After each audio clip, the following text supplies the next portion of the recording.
I will let everyone know who's watching that we took a look at how many people had registered, and it's funny, every time we run these events, usually half of the group that signs up is brand new to real estate investing. And the other half is sort of a mixture of intermediate or advanced investors. So one thing we want to let you know is that if you are brand new, or if you are like us doing real estate investing full time, you are in the right space. We really do work with and try and help people at all different stages of their real estate investing, whether you don't even have a deal yet and you are just trying to figure this stuff out and learn as much as you can, or like I said, you're doing this full time. So before we jump into this evening's speakers and I tell you who is with us tonight, I wanted to tell you a little bit more about who we are, because like I said, about half of you guys watching right now are brand new and probably don't know who we are. So my name is... The other half don't know who we are either. So my name is Jen. This is my husband, Shawn Allen, and we've been investing in real estate since 2005? Six, seven, somewhere in there for a while.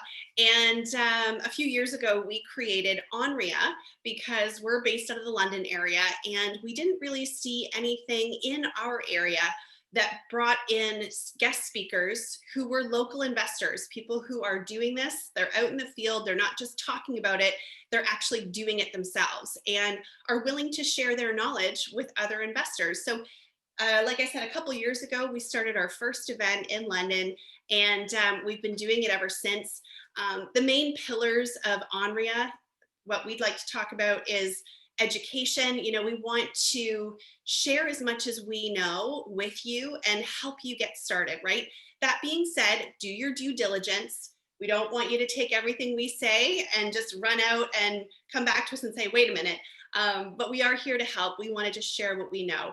And the other part of ONREIA is networking. So if you're not yet a part of our online group, we have our Facebook page that you're watching us on right now, but we also have a group page, and that's where you can connect with other investors, ask questions, all of that good stuff. So if you're not a part of that yet, at some point, maybe later tonight, I'll remind you, go into our group and join. It's free, obviously, and you can connect with other people there. And when we're not doing this networking stuff in person, it's at least some way that you can connect with some other investors and grow your network. The third part of ONREIA is taking action. We don't want to be just another seminar, just another webinar that you listen to and another month goes by and you still aren't any further ahead in your business or with investing. We really want to encourage you to take action on what you hear and apply it. So this is what we encourage you all to do. And it's a little easier when we're doing this in person because we can check in with you at our events and say, hey, you know, remember what you were talking about last month? How are you doing with that? We can't do that now, but we really do want this to be a space where you feel encouraged and you feel motivated and you do take action. So that's a little bit about ONREIA. Did you want to say anything? I know I'm hogging the screen. That's okay. You're in your element here. No, I just wanted to say, you know, it's amazing when we can get together, you know, in person in London monthly. Obviously, times are a little bit different right now, but you know, last month we actually ran a successful golf tournament where we had ONREIA members come play some golf and hang out and do some networking for that. Well, so that was great, and it was fun to actually get to interact with people again, other than being on a Zoom call. But hopefully, we'll be able to get to do that again soon. But in the meantime, I hope you guys are enjoying these sessions as well. We're still getting the same awesome content and the same awesome speakers like you're going to get with Mandy and Jeremy and Taylor today.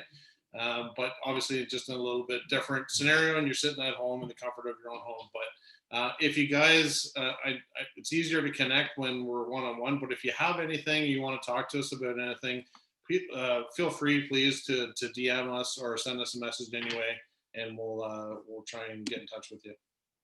Awesome. And for those of you joining us, we're on 2 different platforms and we're testing this out tonight. So if you're watching us, I know.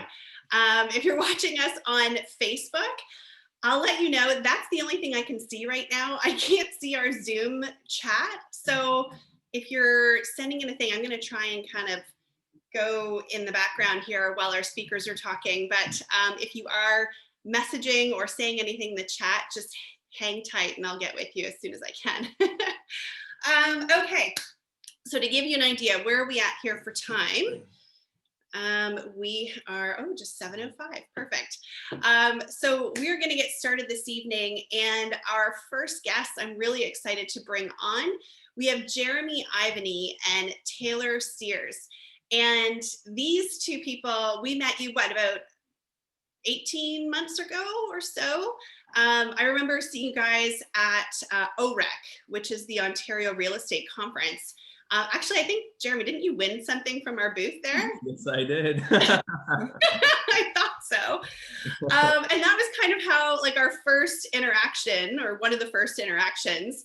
But Jeremy and Taylor, as of 18 months ago, I don't think you had done anything in real estate. You were brand new, just, ready to get in and figure things out and learn from people. And instead of staying in that, I need to learn stage, you guys just kind of ran with it. And took some massive action. And that's the reason why we're having you on this evening, because you've taken your portfolio from 0 to, was it 31 units? Yeah, in 18 months. Well done. That's incredible. Like, everyone should be this is the whole room clapping for you. That's right. So I'm really excited. They are going to share their story, why they wanted to even, what even made them think of getting involved in real estate in the first place, how they were able to get started, some of the bumps in the road that we all run into when we're getting started, and even when we've been doing it a while, and what are the next steps for you. So welcome, thank you so much, and you guys can take it over. Yeah. Awesome. Yeah, we are really excited to be here. I know the first event that I went to, it was actually with Taylor's dad, and I was really nervous. I wasn't really sure how it was going to play out. I was like, I'm going to go to this event with a bunch of real estate investors. How is this going to play out? I don't really know much about real estate, but I want to know more. And it was really nice. After my first ONREIA event, I remember going home to Taylor and thinking, like, this is it. Like, this is where we're headed, because I was so fired up after the event. And we're excited to be here. So. Awesome. We have a presentation, so I'm gonna screen share if I am able to. Am I able to on mine? Can you see anything there? My screen has gone wonky here. I can't even see you guys now. Oh no. Host disabled attendee screen sharing, it says. Might be in the settings then. Well, we have to wait for Jen, I guess. Oh, okay, sorry, hang on. More technical difficulties. We're not used to this online meetups. Apparently we aren't either. This is what happens when you try something new. I can't, it's not even bringing up a screen for me now.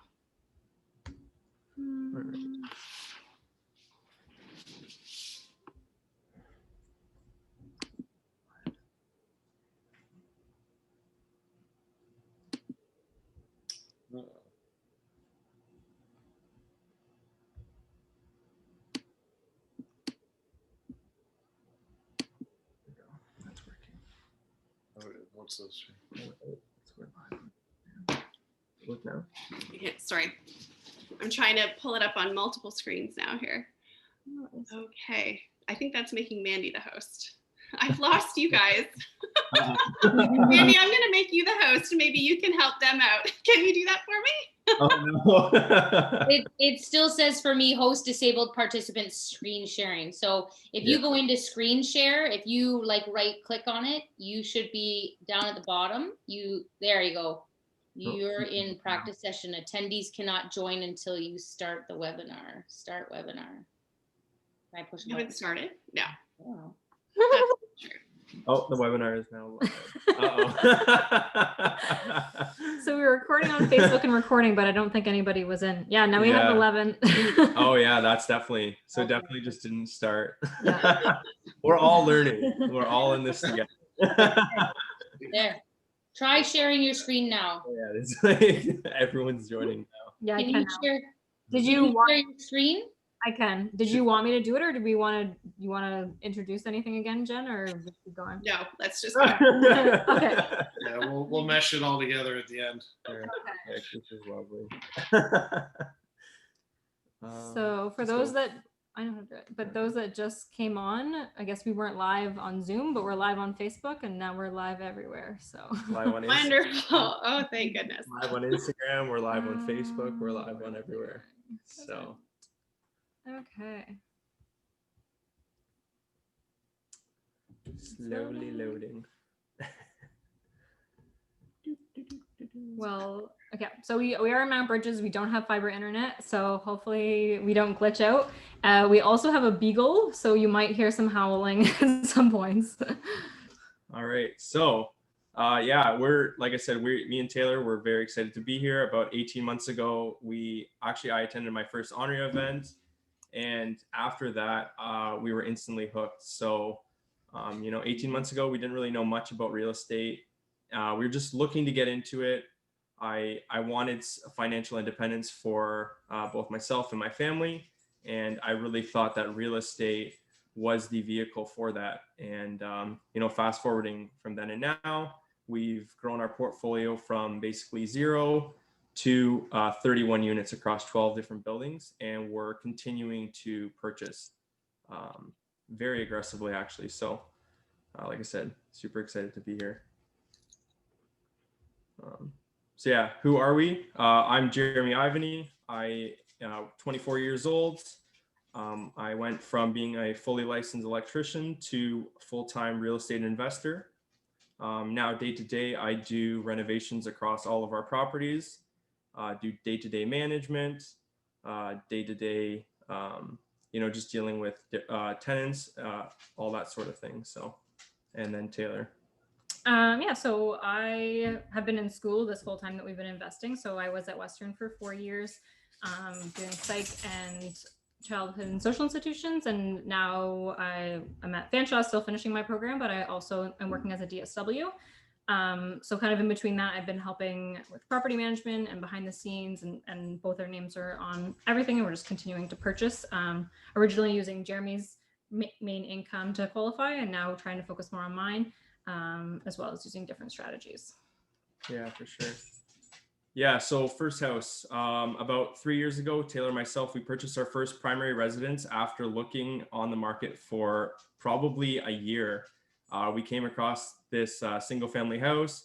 We purchased it for $195, and it was in desperate need of repair. And that's kind of when we first got the itch for repairing properties and doing renovations. So we fully renovated the property, both inside and out. And, 2 years later, we ended up doing a refinance on the property and then actually selling it right after. So we purchased it for $195, refied it for $310, and then ended up selling it for $375. And that's really where we got the leverage to help us purchase our first couple properties. So yeah. Yeah. So the same time that we had done our refi was the same time that we went to OREC, which was in April last year. And at that point, I was not gung-ho for real estate. We had our first property and I was happy with that, and our renovation and everything there. But I wasn't, like, Jeremy was all excited and I wasn't comfortable with it yet. And then he convinced me to go to OREC, and I didn't want to pay that $250 or whatever it was at the time.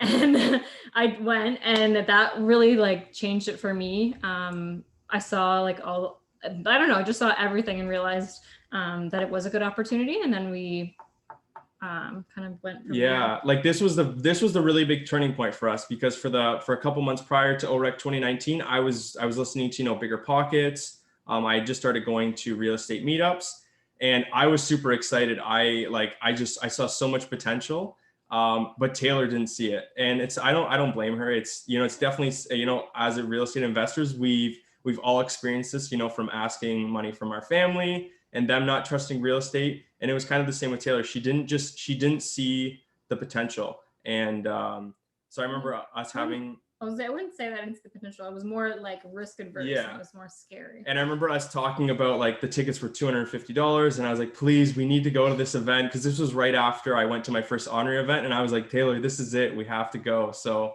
I ended up getting her to go, and I think after that we were kind of, you know, on the same page. So so yeah, you know, kind of fast forwarding 3 months later, we finally took the plunge into real estate. Two people that I actually met at ONREIA, we, you know, I was talking to them after the event, and they told me, you know, look, we invest in this town called Chatham, and we own all these fourplexes in this cul-de-sac. And I was like, man, that's cool. So that night I just went home, I researched Chatham, and that next day I drove down to Chatham, looked at a bunch of properties, and we picked up our first 2 duplexes. Never been to the city. And honestly, I just took the plunge. I couldn't resist. I saw the value. And so, yeah, so this was the first duplex we purchased. Haven't really done much to it since. It's kind of just been like a turnkey property for us. But then also, you know, we purchased another duplex at the same time. This one here, we ended up doing, I guess what most people would call like a burr on it. We renovated one of the units and just kind of did that refinanced all our money back out that we used later on in our investing journey to purchase some more properties. So one thing, this was our very first time picking tenants, and this was also our first time having bad tenants. So we had picked, the first tenants we got didn't end up great. We lost 1 month rent. They broke the lease, luckily, because they were going to be behind on rent. So that was a kind of a good lesson that we had learned. Yeah. So really with this one here, when we were showing the property after we renovated it, the first time doing showings, didn't really have that much interest. So we were thinking in the back of our head of like, oh shoot, this isn't working out any way that we thought. So what we ended up doing is just renting to just basically somebody who could kind of afford first and last month's rent, which we've now learned is obviously the worst idea you can do. And they ended up, you know, just kind of faulting on rent. And but we got lucky with that one. You know, they kind of agreed to leave, so it kind of worked out in our favor. So And one other thing I would say we learned from this property is the diamond in the rough. It's probably one of the nicer houses on the streets, and lots of drug related things going on, which is a big deterrent obviously for your tenants and causes issues finding good tenants. For sure. So this was our third one that we had got in. This is in Wallaceburg, just outside of Chatham. And we did a full burr on this one. So at this point though, the first 2 duplexes, we used our refi money from our personal property. And then this one, our refi money was gone, and we purchased this property because, you know, we bought the 2 duplexes and we're like, oh gosh, we know what we're doing. Let's just keep buying. And we got this one under contract. We went firm right away. We went firm on it, which is another thing you probably shouldn't do. And we didn't have money. We literally did not have cash to buy this property. So, you know, just kind of thinking outside the box as new investors, we're like, how do we get the money? Let's talk to family. And we ended up, you know, borrowing some money from family, and we did a full burr on it, actually a better than burr. And this one here, we joint ventured. We joint ventured on this one actually with my parents, which was really satisfying. I got them into the whole real estate game. Me and my parents both, we just renovated the property together. We were able to get all of our down payment back, as well as our renovation costs and a little bit more. So it was really an eye-opening experience for us, because, you know, we always saw on YouTube and Instagram, like people doing all these perfect burrs, but we never really thought it was possible. And after this one, we thought, okay, this is how you build momentum. So that's kind of where we were building our power team. That's Jeremy's parents there, and they're our contractors full time. And Cloud right here after the first 3 properties we bought with just a realtor we met in Chatham, and then we met with Cloud and have been working with Cloud since. Yeah, for sure. And that was a big turning point for us. You know, we always thought getting into real estate, realtors don't really matter. They're not going to do much for you. All they're going to do is show you properties and write up offers for you. which was not true at all. Once we, got connected to cloud, we really started to see momentum, and I think the month of October, prior to working with cloud, I think we put in 19 offers. None of them got accepted. The realtor wasn't really working for us. He was just kind of, doing the bare minimum. And, once we started working with cloud, we really got to see how important it is to have a solid realtor on your team who's going to work for you. So work with you. Yeah, so this is the first property that we purchased with cloud. Same thing here too. We didn't really have cash for this property. So what we did, we just borrowed the money for the down payment. And then obviously throughout refining a couple of our other properties, we were able to kind of pay that money back. This one here, just turnkey triplex, more or less. We just had to renovate one of the units, and Not turnkey. not really. We haven't really done like a whole lot to it. So. Well, let's say one thing, like we have talked about water issues a couple times on the slide. So that's one thing we've dealt lots with and learned a lot about now is a lot of water issues in Chatham specifically, but it's a good thing to learn about and know how to waterproof and sub pumps and all that. Yeah, for sure. So in October last year, we were kind of spontaneous and sold, if I can go back, sold our house in London.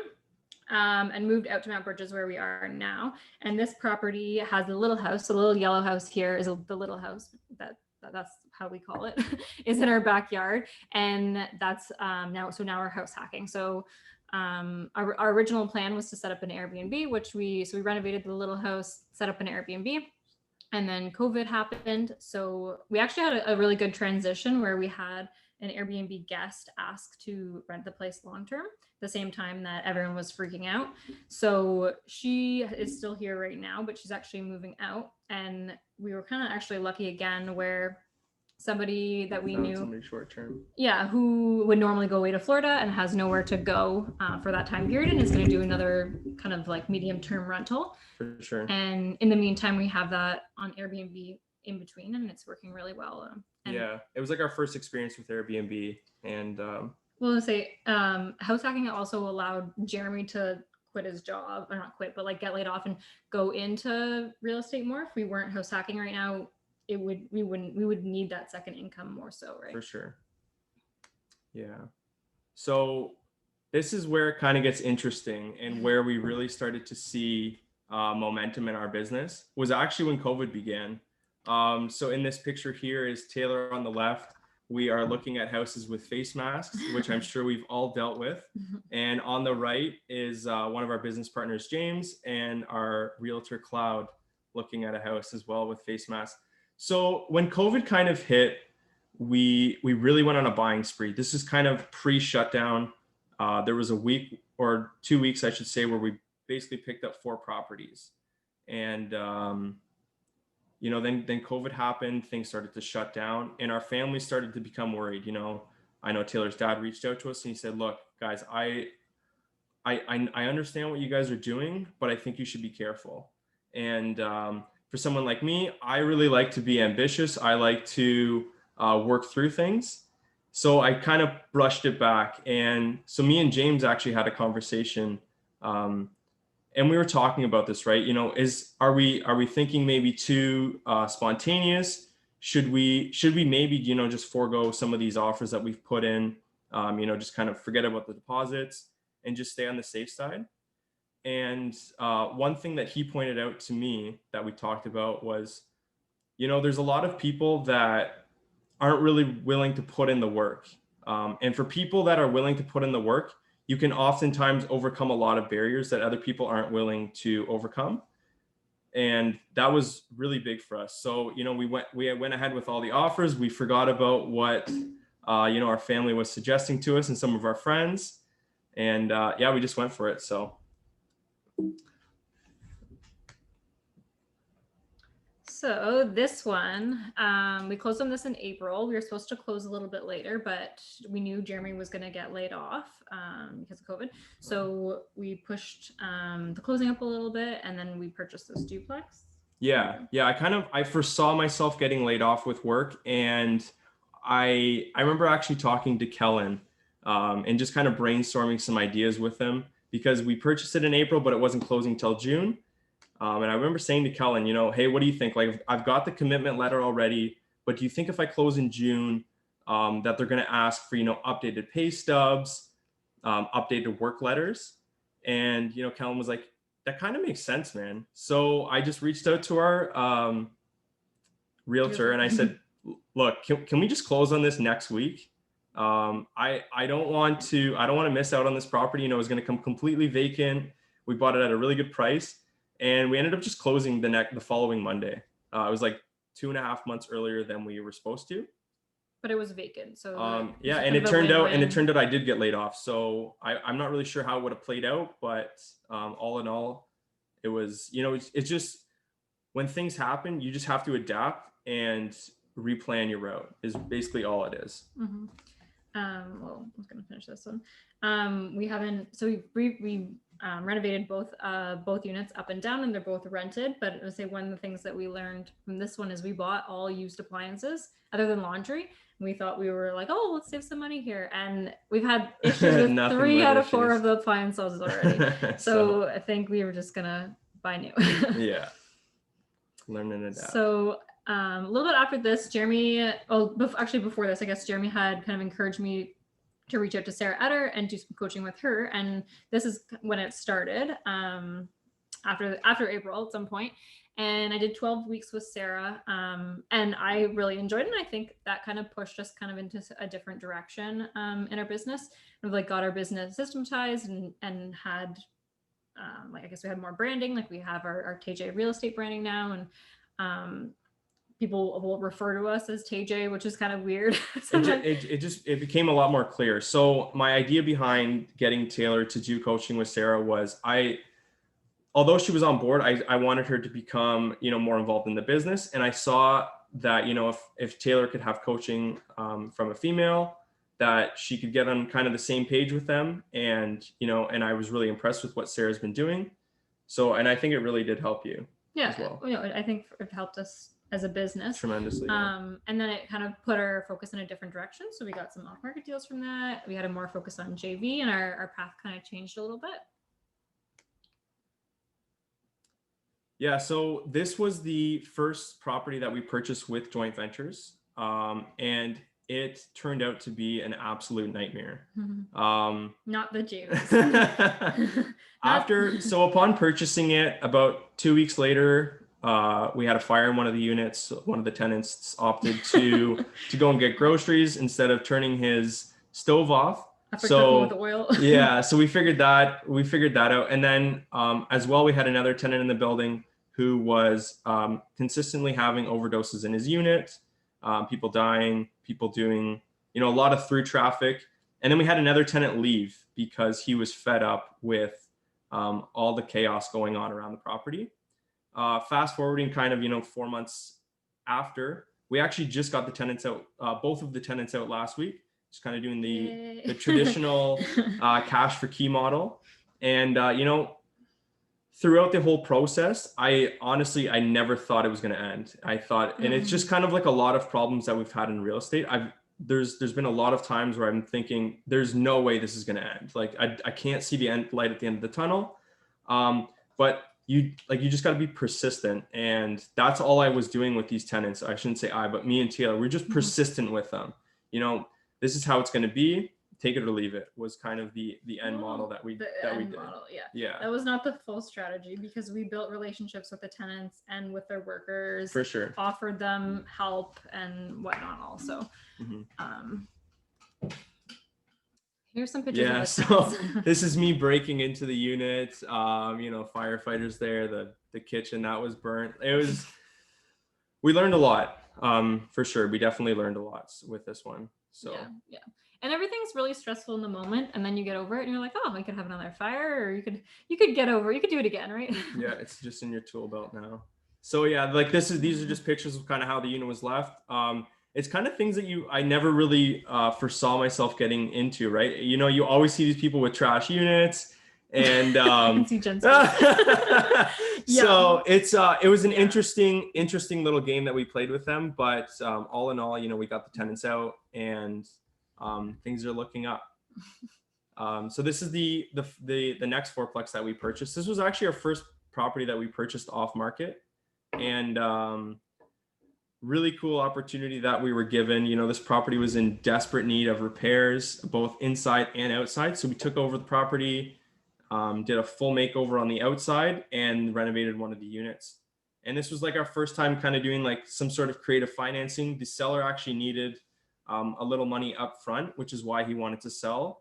So what we pitched to him is, look, why don't we just private lend you some money to be paid back on closing? And that's kind of how we structured the deal and kind of got it done. So. Mm-hmm. Well, I'm just waiting till I say something.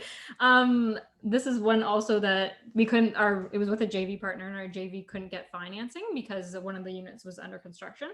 So because it was an off-market deal and we had a relationship with the person, we were able to renovate before closing, which was helpful as well. For sure. This is our current project, one of our current projects right now. And it was our first VTB, and that was actually helped. We had a lot of help. This was on market through Cloud, and Cloud helped structure the VTB for us. Want to talk about renovations a little bit? Yeah. So like Taylor said, we purchased this one on market. We were able to get a vendor take back on it for 2 years, and the reason being was I didn't have a job and Taylor was in school, so really no supportive income for traditional financing. And it was really the only way we were able to do the deal. Although we did have 2 offers in, one was a cash offer and one was with the vendor take back. Luckily, they did take the vendor take back. But with this one here, we renovated 2 of the 3 units. The lower unit's just at its endpoint. All in all, you know, it's 2 3-bedroom units and 1 2-bedroom unit. And what we're doing with this property is we're going to make one of the units an Airbnb for us and our contractors to stay while we're in town, just kind of working on the property. So really happy with how this one turned out for sure. So and then you know, we're continuing to build our power team. So day to day what it looks like is me and my parents working on one project, and then we've got our other contractors, Josh and Aaron, who work on other projects for us. And you know, at this point what we're really focusing on is continuing to still have work for everybody going forward. That was one of the biggest tips that I think that we were given early on, was always have work for your contractors, keep them busy, especially if, you know, you enjoy their work and their commitment to you. So that's what we're kind of focusing on at this point, as well as we found that, you know, while we were growing, there was something really slowing us down, and that was kind of day-to-day property management. So what we did is we ended up just hiring a property manager that works directly for us on a contract. Who takes care of, you know, showings, the odd tenant requests, things like that. And that kind of frees up our time to focus on the big picture of the business, which is typically, you know, purchasing properties primarily off market at this point, as well as raising capital and focusing on the renovations. So. And so I had hired the property manager when I knew that I was going to be working full-time, and I wanted to keep Jeremy on the job. So often he's at a renovation and then having to go to this property and that property and that property. And because we're the working partner in the JV, that's what we do. But we also makes the most sense for us to keep scaling if we can have somebody to help with those little things. And building relationship with local businesses. So there are some local businesses in Chatham. It is nice working in a small town because you can get to know locals. Yeah, for sure. Like one of the, like our HVAC and plumbing company that we use, I am like, day to day, I'm always interacting with the owners, just making sure we're keeping that relationship as good as we can. And, you know, that helps us get really good pricing, as well as reliable service is really the main concern that we always had. So O'Neill Duplex, this is kind of when we hit the 10th property, and I was super pumped about this. I never really saw us growing as quickly as we did. But like I said, kind of early on when we started investing in real estate, Taylor and myself, we had this idea. We thought, you know, we're only going to be able to scale up to a certain amount of properties. And at that point, we want to do joint ventures. So the idea was, well, how do we get joint ventures? You know, we didn't really have an understanding of how we're going to attract joint ventures. The family wasn't really interested. And what we had kind of discussed was, if we grow really quickly, what that's going to do is that's going to put us in a position of, these are people I want to work with because they're hard workers.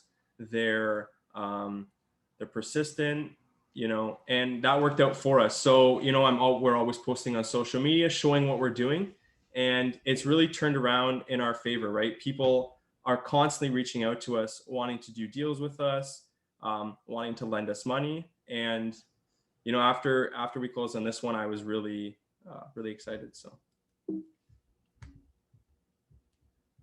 So this is our second property on the same street, which was exciting for us. It's just down the street from another one we have.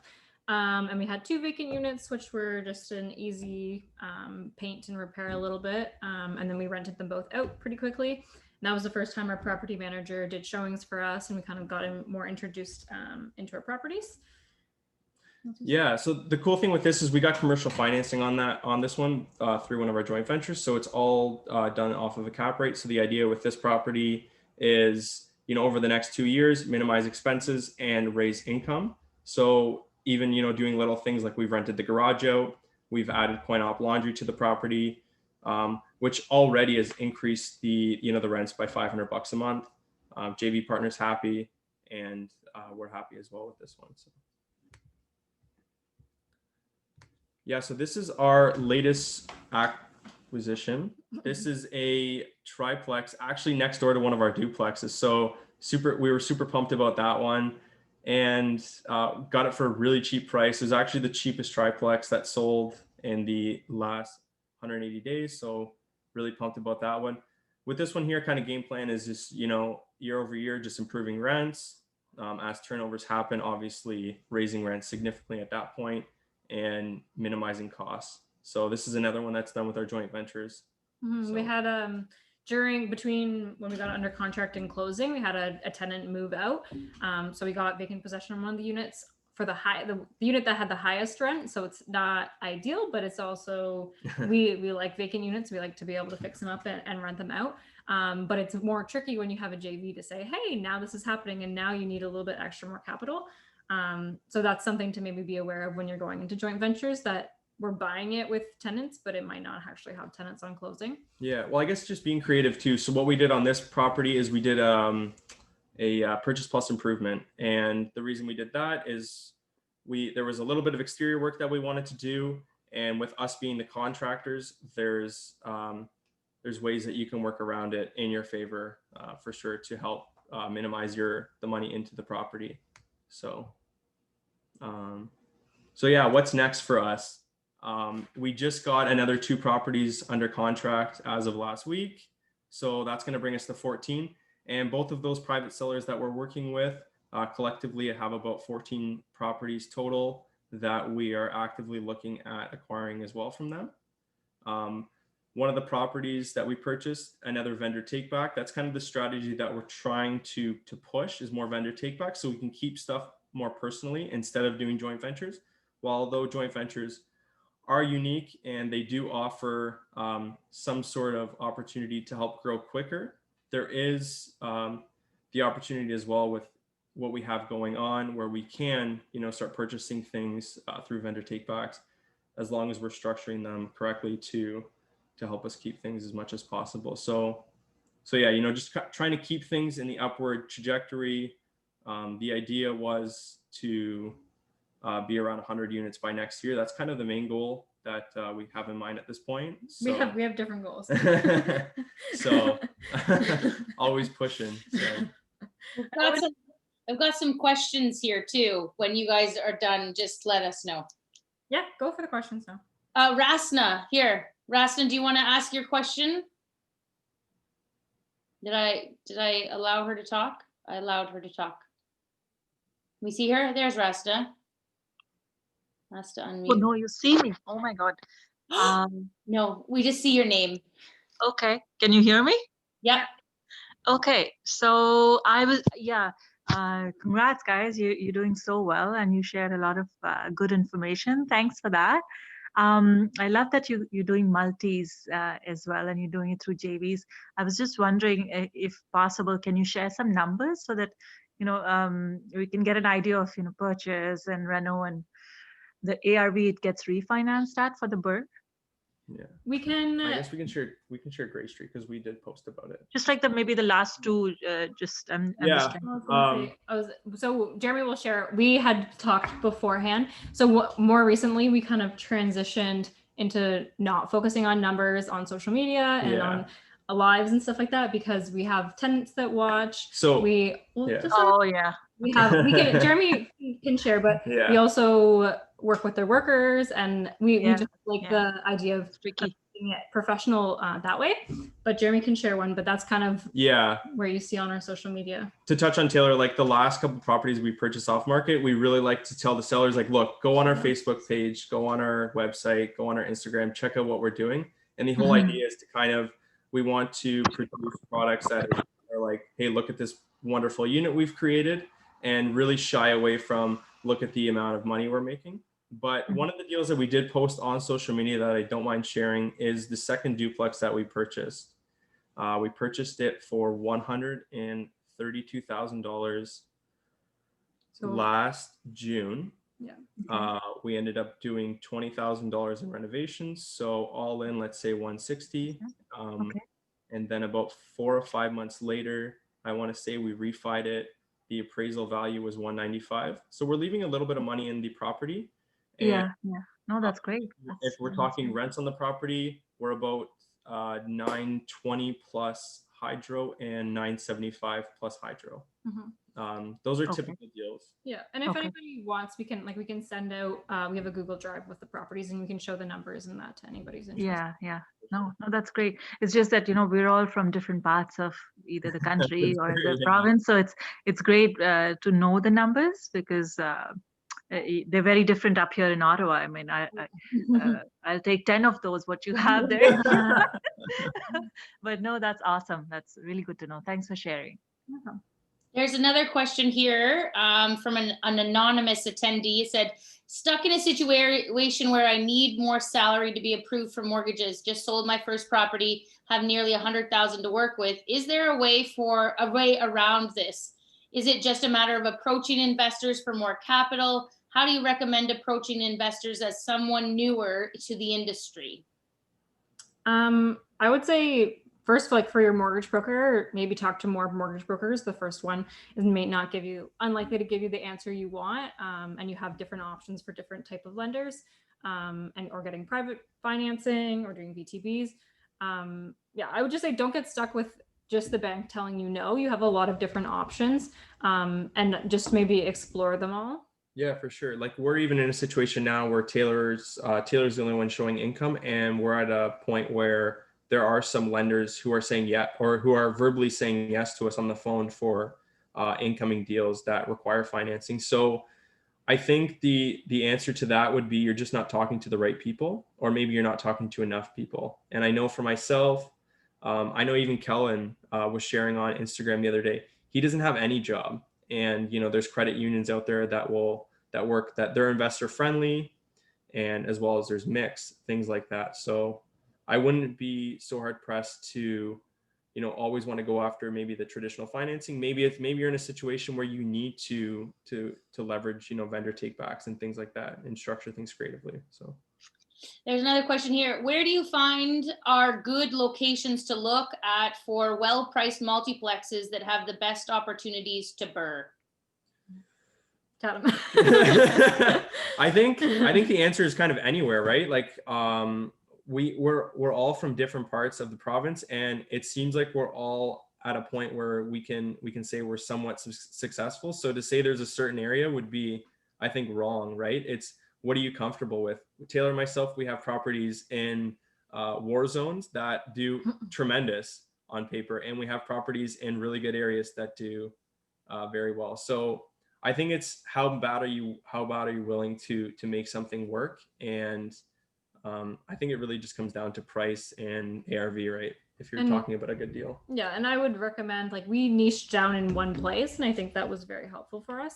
So wherever you choose, I would recommend maybe picking a location and learning about that location and knowing about it and being familiar with it, and making sure your numbers work. Yeah, like even I just had a fourplex come to me, I want to say a month ago, and it was Chatham pricing in London.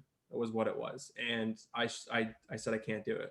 I can't do it. I'm closer to London than I am to Chatham, but that's all we need to do is focus on Chatham, because all it's going to do is strain our resources if you start spreading yourself out. If you just hone down, you focus on the area, you know the market. Like at this point, we don't really need comps. We understand what's going on, and that's because we're focused. And that's, I think, what it comes down to.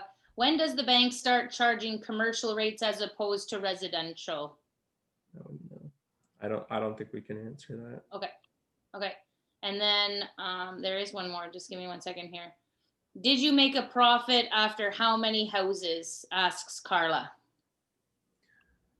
Yeah, I guess individually each property makes a profit.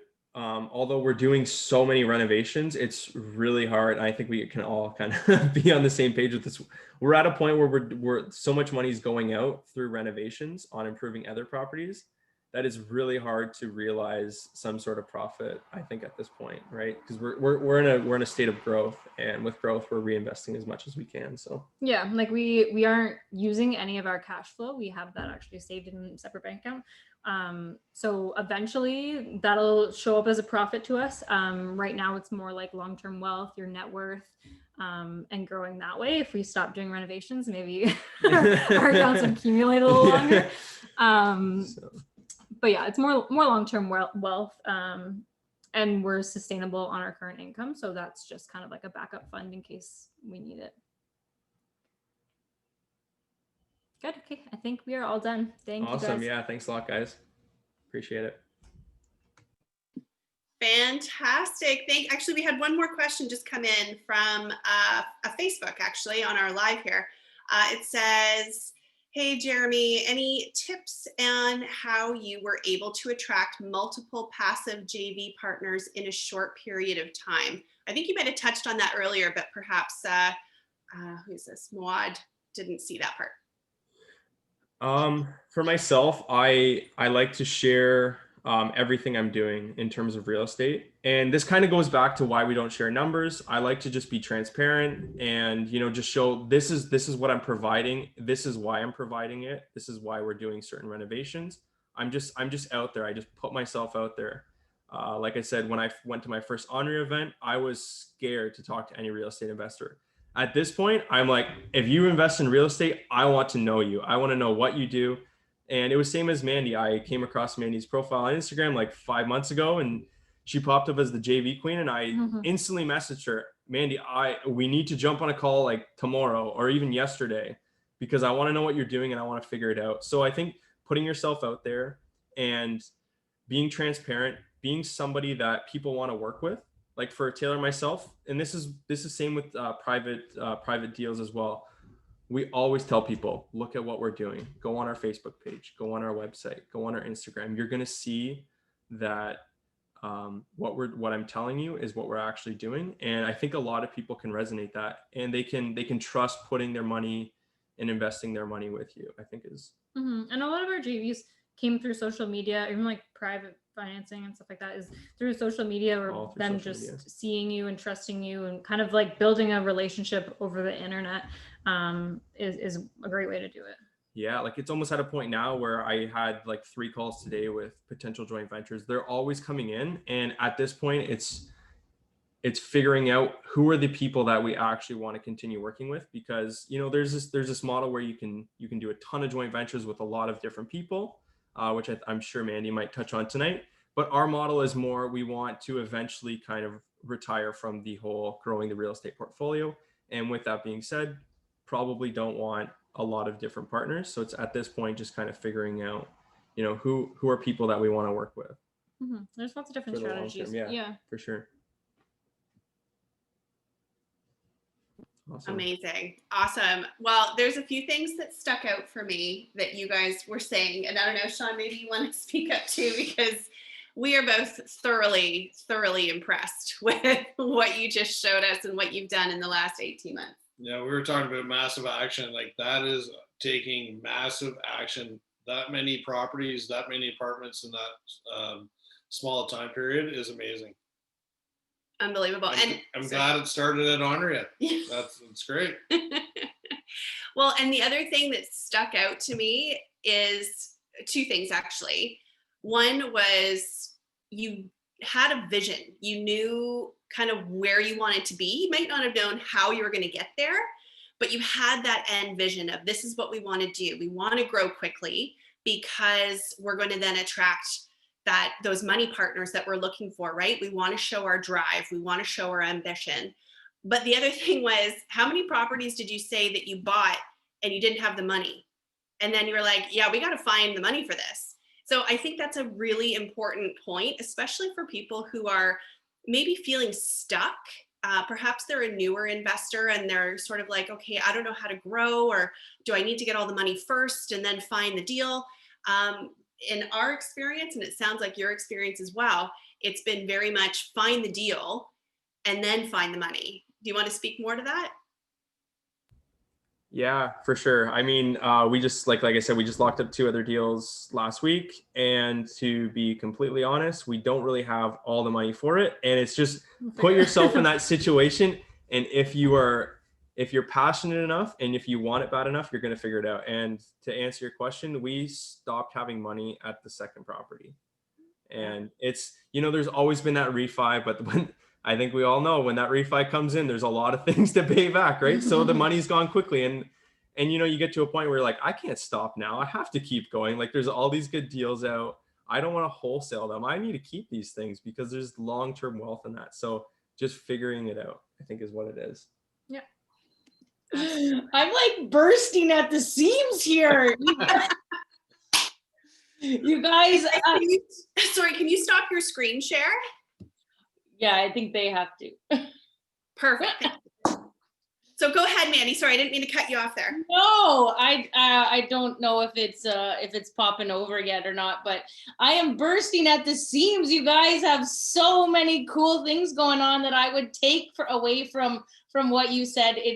It's amazing. So I'm on fire just having listened to what I'm like, oh yeah, that was so cool. And oh yeah, did you see that they did that? So there's just a lot of really cool things that I want everybody to have heard what they said and take away some of those things. Yeah. Like, when was the first time you bought a property that you didn't know where the money was going to come from, and you're shitting your pants and you figured it out? That's the best time, right? That's just, yeah. You call yourself lucky. I don't believe in luck. I believe that when an opportunity meets preparedness is what the definition of luck is. And you guys are prepared and the opportunity is there. And you're saying, oh, we just got lucky. No, you didn't. You created your own luck. Okay. Like, that was just, you adjusted and you adapted. Oh my gosh. Like, COVID, and you're like, it's like, I talk about being in the Matrix, when Neo is like bending away from the bullets that are coming at him. That's adjusting. That is adapting to the situation. And then what does Neo do? He just puts up his hand and he's like, I don't want to dodge the bullets anymore.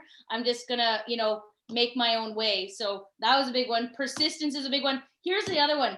You dropped your $10 an hour jobs to do your $100 an hour jobs because you knew your $1,000 an hour jobs needed more attention. Like, right. That was just massive for me. And that you were attracting JVs before you needed them. You got to tell people what you're doing on social media. You got to be able to be out there. I love it. You're not telling the numbers. That's fine. But you're sharing what you're doing, and people are like, hey, I want to watch these guys, because maybe the next time they do a deal that they don't have a joint venture, I will come on board. So you're constantly telling people what you're doing. So yeah, that was awesome.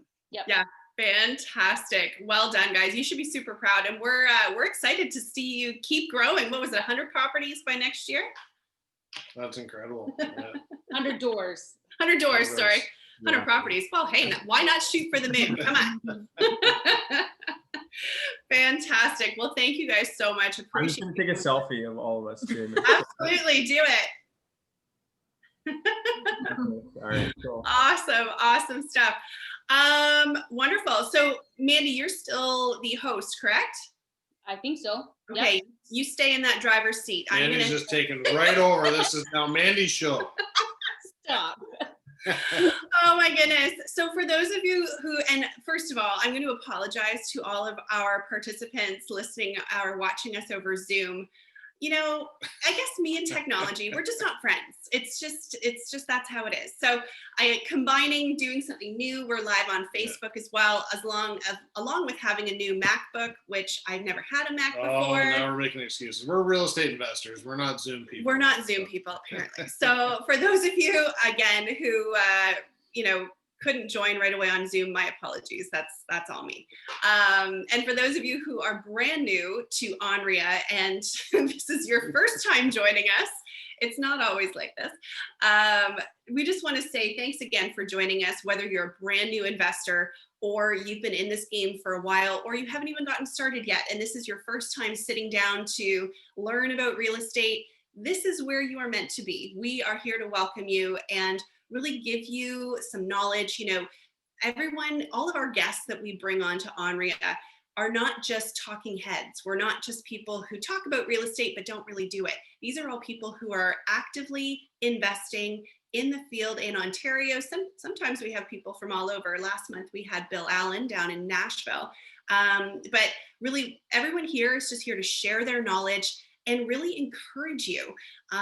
This can be a very lonely type of industry, right? Mm-hmm. Especially if you've got friends and family. Jeremy, you were saying, your Taylor's dad called you and was like, just, be careful. Like, I'm not sure. And, how many times did we run into that? And Mandy, I'm sure you can say the same thing, very well-meaning friends and family, but they don't really, they don't get the same headspace of where we're at.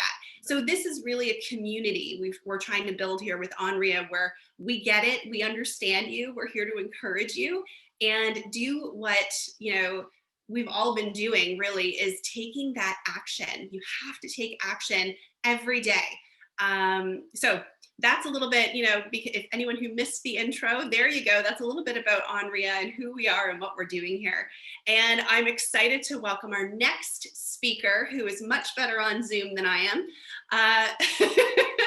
Mandy Branham is known as the JV Queen. And she's been in the business for I think around the same, has it been as long as us, 2008? Not sure, I can't remember. I don't have I'm LinkedIn now to face our Facebook Live, but you've been in the game for a while. You do JVs all over Ontario. You're a coach. You help other people get involved in this as well. And you also have a Facebook show that you do. I'm not sure if it's weekly, but it's the Full-Time Investor, and you do interviews, kind of like what we're doing tonight, a little bit different. But you have a ton of knowledge. And tonight you're going to be sharing more about structuring your JV deal, what that should look like, how different ways you can structure it. And I know you had said that you do another little talk on doing 3 deals with $100,000. So maybe you'll touch on that. I know we sort of said, oh, maybe you can squeeze that in at the end, but you're going to share all about JVs tonight with us. So really excited. Thank you so much for joining us. Thank you. And awesome to be here. They're pinned. Let's see, ask to unpin, remove spotlight. There we go. There we go. Perfect. Got it. Okay.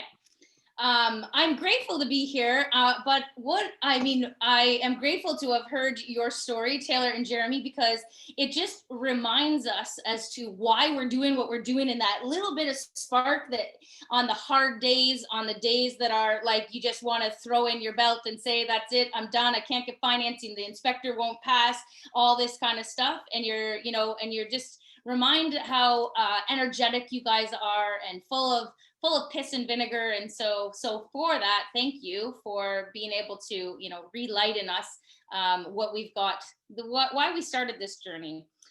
But like you could literally teach this joint venture stuff, because you guys are, the takeaway is that I want you to feel your energy and realize that you're learning as you're learning as you're going, you're making tons of mistakes as you're going, and it's okay. You're still going to get there, and don't stop. There's a lot of people who don't start because they don't have all the answers. And that actually keeps them at the start line. And some of, the newest people that I've been chatting with myself, like, 12 years ago, I was a RAIN member. One gentleman opened up his Don Campbell investing book, and he said in there, he wrote himself a little note that and it was like September 2008, he would have his first duplex. And he's talking to me in September of 2020. So like, you're just like people, like, so if you're waiting for all of the lights to be green before you take action, they're never going to all be green, or you're never going to line it up that way. And so just really take action, become that market expert. So I started in just that exact same way, standing there saying to a mentor, this is fine, but how do I attract joint ventures? And he stood back and he looked at me and he said, just keep doing what you're doing. You're already attracting them. They're already watching. And so the first couple people were like, I want in, wherever you're going, you've got the momentum. And so I was like, oh, okay, well, I've got this great duplex. I'll take it. Oh, well, I've got this other great duplex. I'll take it. And so people just started to kind of follow me. And it led to joint venture after joint venture, some doing 2, 3, 5, 7 deals, others, that are just starting off as joint venture partners, and we've done 1 deal together, and that's where their comfort level is, and we're happy to be able to, do that.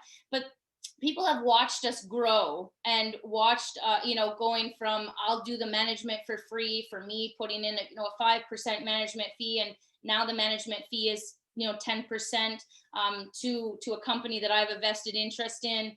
I have a $1,500 onboarding fee to be able to do a joint venture onboarding. These are stuff that we never charged when we started.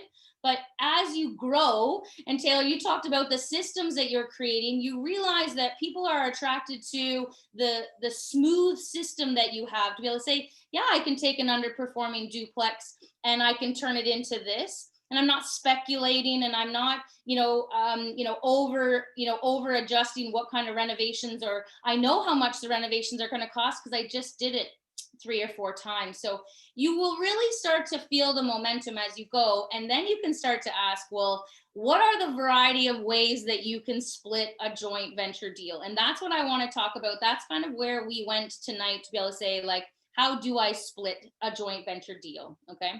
I think I've already told you a little bit about who I am. I have a very high awareness on wealth awareness. So if you see a Maserati and I see a Maserati, you might be thinking a different question to yourself than I do, and that's cool. I start to go as I see a helicopter fly over when we're out on our boat on Georgian Bay. You might think a thought when you see a helicopter, maybe you don't. I think that's a billionaire going to his billionaire cottage. How do I get a helicopter to go to my cottage? Okay, so I'm starting to really awaken my wealth awareness, and I really want to share that with you guys tonight. If somebody says, oh, my uncle passed away and I got $100,000. I want you to kind of tick in your head, how much money and how many people and where's his wealth as he passes away, for you to kind of have some sort of awareness of what inheritance are out there. Where are people getting their money from? So that's just wealth awareness. I've been married for 18 years. We retired my husband to our contracting company back in 2018. So we are both full-time investors. 2 children, 17 and 15. They are my greatest teachers. They teach me new things every day. I invest in a variety of cities in Ontario. I love hiking with my dog. I like sunrises more than I like sunsets, if that tells you I'm a little bit of an early riser. Some simple things, again, that, if I come back to Taylor and Jeremy all the time, I'm just going to say, work harder on yourself than you do on your job. I want you constantly learning. Who's your coach? Who's your mentor? How many times are you attending great events like this? Like, this is just phenomenal. Be here, learn, take this all in, because guess what? Learning is free out there if you're listening and open to the right opportunities. And in this real estate game, I want you to start to understand that long-term gratification is significantly better than short-term gains. Okay, so this is a long-term play. Jeremy, you said it right on. I don't know when I'm going to create a profit because I keep turning it over into the next asset.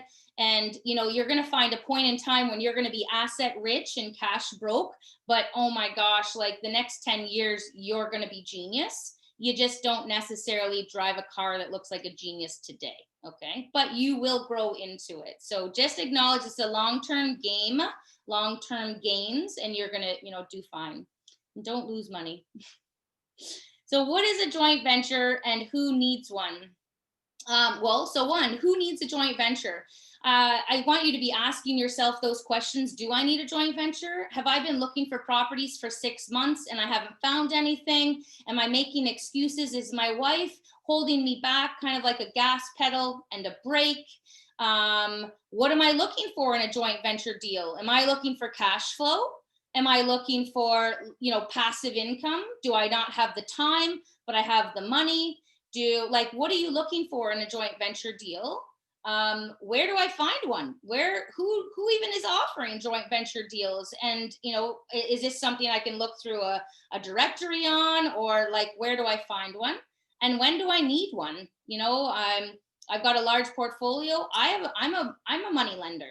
I am a JV money partner in a deal with young investors who qualified for the mortgage, and I gave them all the money. And I coached them through what we were going to do. And so I'm a money lender. So you never know who's going to be your money lender, but there's lots of different ways. I want you to start to open up. If you're not the active working partner, maybe you should be a passive partner. And that's not a bad thing.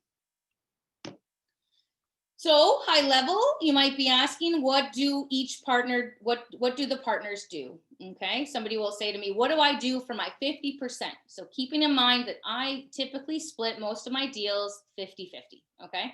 The working partner, responsibilities include, but not limited to, spending hundreds of hours finding and negotiating the properties, researching the markets, making sure that you know why you're investing, where you're investing, understanding your demographic of your tenants so that you can have an ideal tenant profile to be able to say this property meets my tenant profile.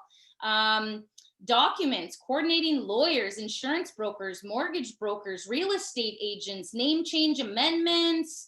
That was just, before 10 o'clock for me this morning.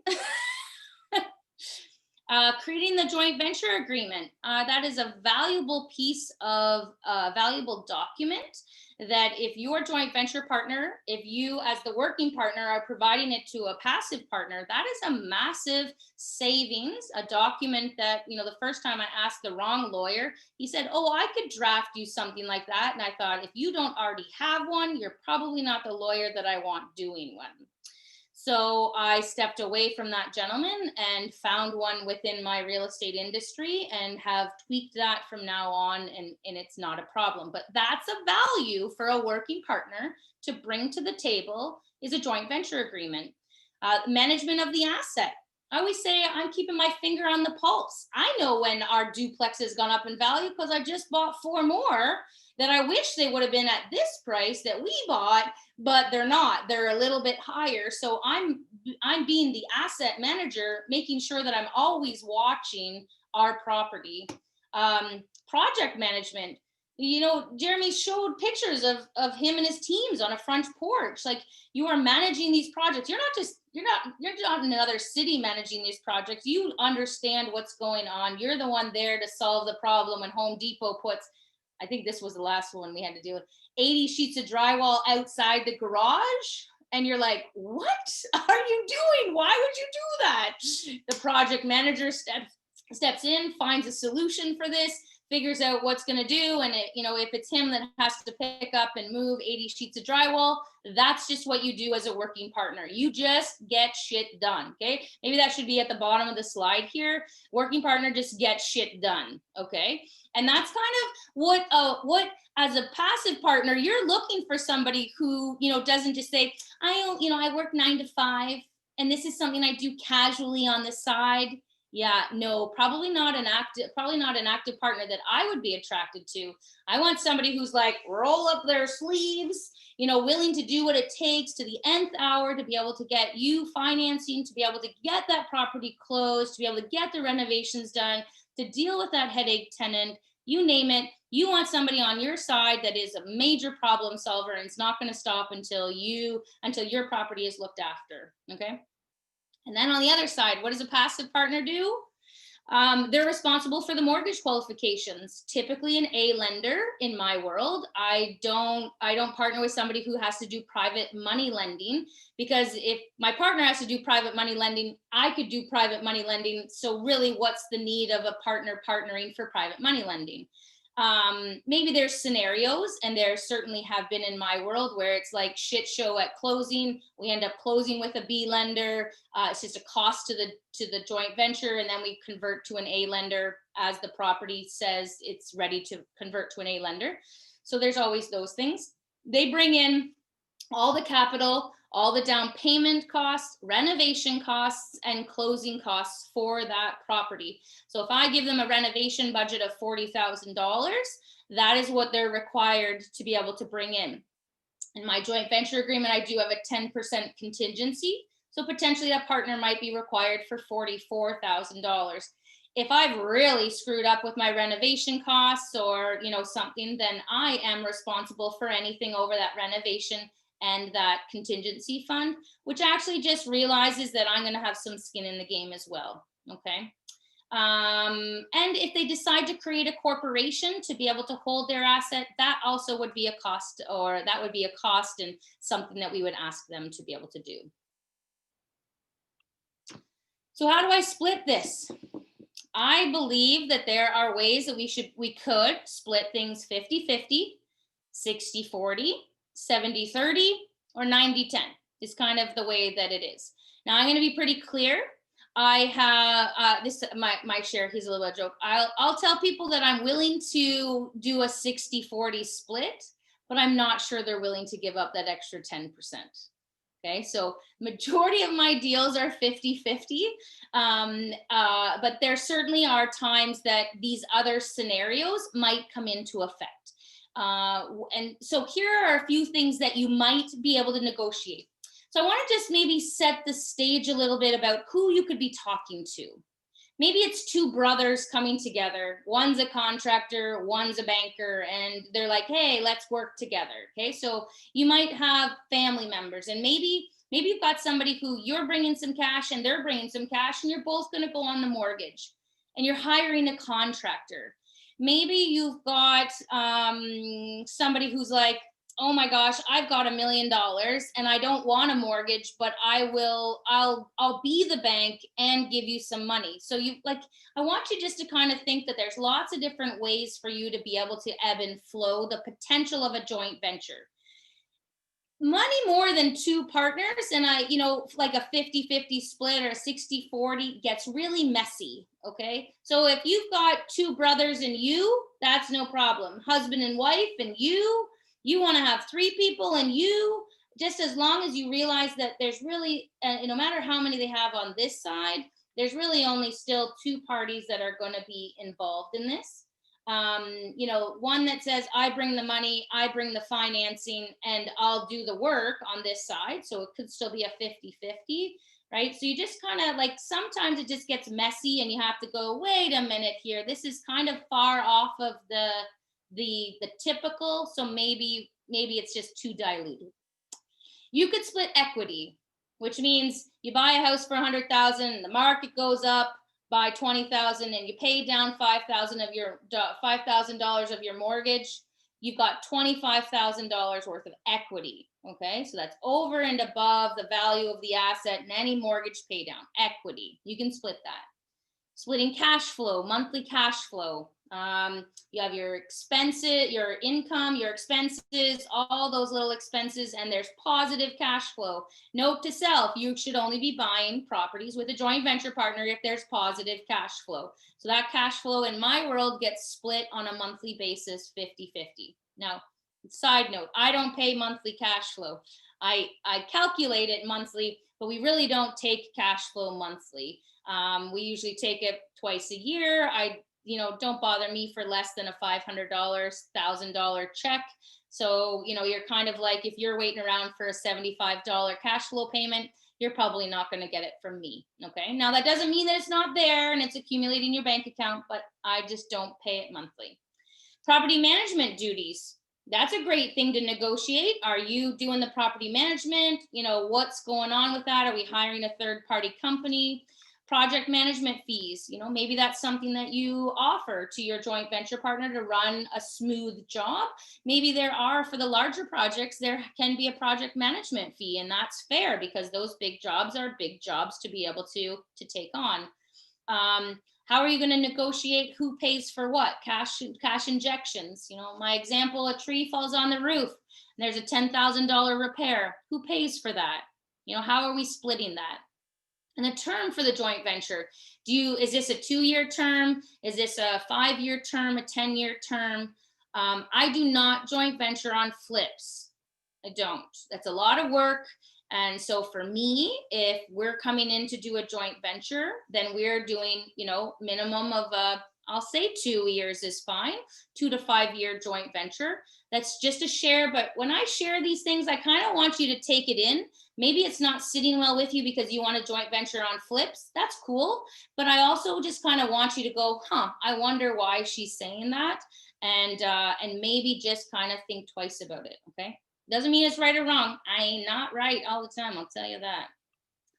So this is a scenario, and maybe she's still on the call. One of my largest joint venture partners one time brought me a deal, and they said, well, what are our options? And I was like, so I scenarioed out an entire property at a 50-50, 60-40, 70-30. I did not scenario out for them a 90-10 split, okay? But so all of this entire presentation was based on this question that I was like, oh my gosh, what a great question. Thank you. Because it allowed me to kind of see some differences between these different scenarios with hard numbers, okay? So as a 50-50 option, right off the bat, we split cash flow 50-50.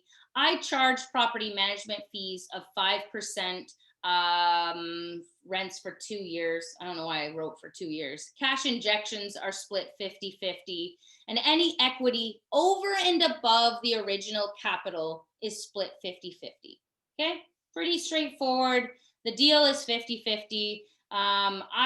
If we happen to actually sell it when it was a loss, I would have to put in half of the loss. Okay. But of course, we're strategic investors. We're never going to sell when the market is down. We're going to figure out ways to be able to hold it, change the usage, things like that. So 60-40, we were looking at 60% for the financial partner, 40% for me. Okay, but there was going to be a project management fee charged for me of $8,000. Okay, and then that was not to be included in the capital that was paid back, right? You've got your down payment capital, your renovation capital. Then there was going to be a project management fee that was not going to be included in their capital to be returned. Okay, cash flow would still be split in this case, 50-50. 5% still on the gross monthly rents. Cash injections, that tree falls on the roof, would have been a 60-40 split for that. And any equity over and above the original capital would be split 60-40. Okay. 70-30. Here's a really interesting one. And I just want you to start to think that there's definitely people out there like this. So 70-30, 70 for my JV partner, 30 for me. You might be thinking, why the heck would you do that? Remember, we talked a little bit about asset rich, cash broke. Well, if you don't have a job or you're not working or you still need to put food on your table. This might be one of those options. So there was going to be a project management fee paid to me for overseeing and coordinating and organizing that entire project. Cash flow would be paid to me 100%. Okay, all the way along, cash flow would have been paid to me 100%. 5% to my property management company. Month's rents will be waived for option 3. due to Mandy receiving all cash flow. Okay, right. So no property management fees, I guess. Cash injection split 70-30. That tree falls on the roof, 70% for the partner, 30% for me. And equity over and above at the end of the day would have been split 70-30. Okay, so this option is for somebody who has a really good job. Doctor, lawyer, business owner that, you know, shows a lot of income, a consultant, nurses, you know, people who are on the sunshine list, and they're at like a 46, 48, 49% tax bracket. And they're like, oh, Mandy, I don't want to show another $5,000 worth of income on my tax return.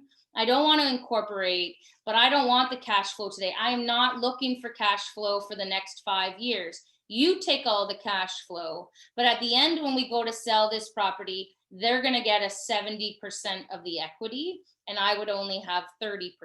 Okay, so it'll play out in the numbers. Okay, so that's the scenario why somebody would want a 70-30 split. And I want you to realize that you're looking at this from both sides. You know, all my joint ventures are win-win. And I just described this to somebody the other day. I watched, because of Diana House suggested that we watch The Undercover Billionaire. And one of the biggest takeaways I had from there, he's actually negotiating the lease for the first property that he was going to potentially put his restaurant in. And the learning lesson at the end of it was that everything can be win-win. But you have to understand that there has to be, it's win-win with pain on both sides. Okay. And so he was describing, and which is shows it for here, is that there's a little bit of pain on both sides. Like, you know, 50-50, people will tell me I'm crazy, I'm giving up too much equity. Okay. But for me, the pain of private financing and having to go through all of that, I'm willing to give a little bit to be able to get to not have to do the pain of private financing and all that kind of stuff. Whereas on the other side, a financial partner might be saying, why are you giving away 50%? And they're going, because the pain of me having to find the time to look for properties is worth me giving up 50% of my equity. So I just want you to understand that every situation is win-win, but both parties still are going to feel a little bit of pain. Okay. And I think that's important. Well, you know, the billionaire says it's important, so I listen to what billionaires say. Option number 4, I can't say that I've done this. I think it's definitely doable, but this is more for you're seeking a mortgage qualifier. I'm sure Shawn and Jenn, you guys are running out of mortgage qualifications easily. We certainly have. And so what's the value of a young person who's a professional who might not have any money, but is eager to get into the industry, and you come along and you say, look, I've got the money, but I can't qualify. And they're like, I'll qualify. And you kind of figure out this nice, you know, maybe an 80-20, you give them 20% of your equity, maybe 10% of your equity, depending on what the deal is, how long you want to be able to do it. All equity upon sale or refinance will be split 90-10, 90 for the partner that's bringing in the money and doing the work, and 10% for the person qualifying, or 20%. And the mortgage qualifier will not receive any of the cash flow, nor will they be responsible for any of the expenses. That tree falls on the roof. It's 100% on the 90% or the 80% partner. And they'll have no say in the day-to-day transactions. Okay, so what they're really going to do is they're going to get a mortgage statement every month or every year. They're going to give that to you. Maybe there's a fee. Sometimes there might be a fee if you're only doing the 80-20 or the, you know, whichever one you choose. You might pay your mortgage qualifier a 1% just to be that mortgage qualifier to entice them to be able to come in. One of the roadblocks on this one, guys, seriously, is, you know, that young professional, he needs to show the lender that he's got the down payment funds. So you're actually having to put them in a bank account, maybe a joint bank account that has their name on it for potentially 90 days. So you really need a trust factor. So maybe that's a brother, maybe that's a cousin, maybe that's something, but you know, so if a stranger comes along and says, I'll be a money partner or a mortgage qualifier for you, you just need to put money in my bank account for 90 days. Not necessary. Like, you kind of see where my hesitations are. Is I think there's potential in this, but my share is to you is please do your due diligence. This is not Mandy saying put money in somebody's bank account for 90 days that you don't know.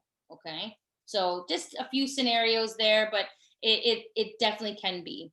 So I actually did this example, okay, and there's a whole bunch of stuff, but I want to just show you the difference in this, whether you take a project management fee, you don't take a project management fee, 5% property management, things like that.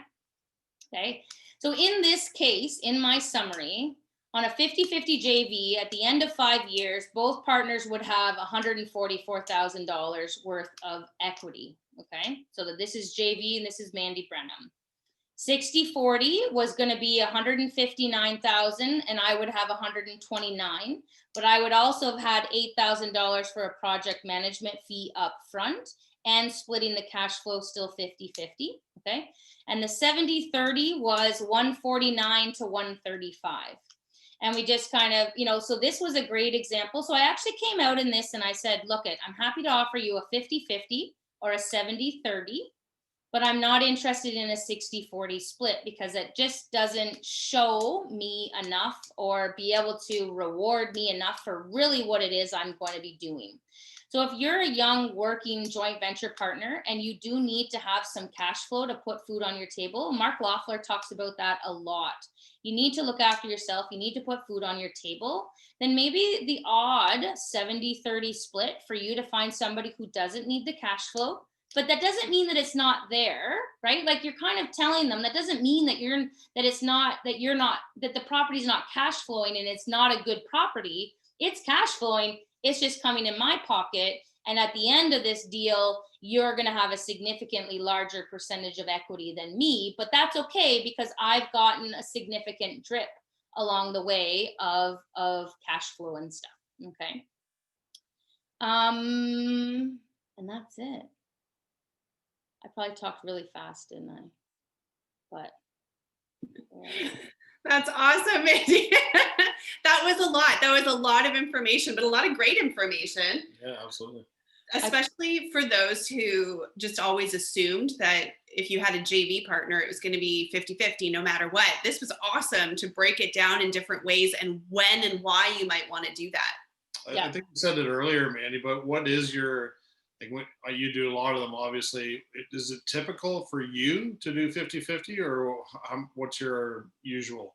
I'm a 50-50 girl. It's just easy for me now. I understand. My systems are all built up for 50-50. And, I'm actually quite, like as you grow, you'll realize that you are a secure working partner. So as you start off, you start to say, oh, I'm a working partner because I don't have any money. And then you realize you're like, bullshit. The money needs me more than I need the money. And not that you don't need the money, you still want the money, but you've just grown to be able to say that, you're not begging for the money. Yeah. And I think that's really important. And I talk about the money sometimes just like as the financial partners, but that's a share for me is to be like, don't go begging for money. Because that's not what these guys are doing. That's not what we're doing. We're not begging for money. But we have this financial ability to be able to be secure financial partners. So although I'm a 50-50 joint venture partner, I have put significant amount of renovations in to properties to be able to like take them to the next level, or, oh my gosh, we have an extra vacancy. Oh, too bad. But my financial partner wasn't ready to be able to do another $25,000 tenant turnover. So I will put money in to be able to renovate the last properties. I think it's just really important to understand that if you need money, sometimes money shies away, or, not need money, but don't go begging for money and you will be more attractive to the money. And are you doing these JV partnerships on single family homes, duplexes, multifamilies? Like what's your portfolio look like? It is everything. Yeah. I have mainly went 2 to 4 units.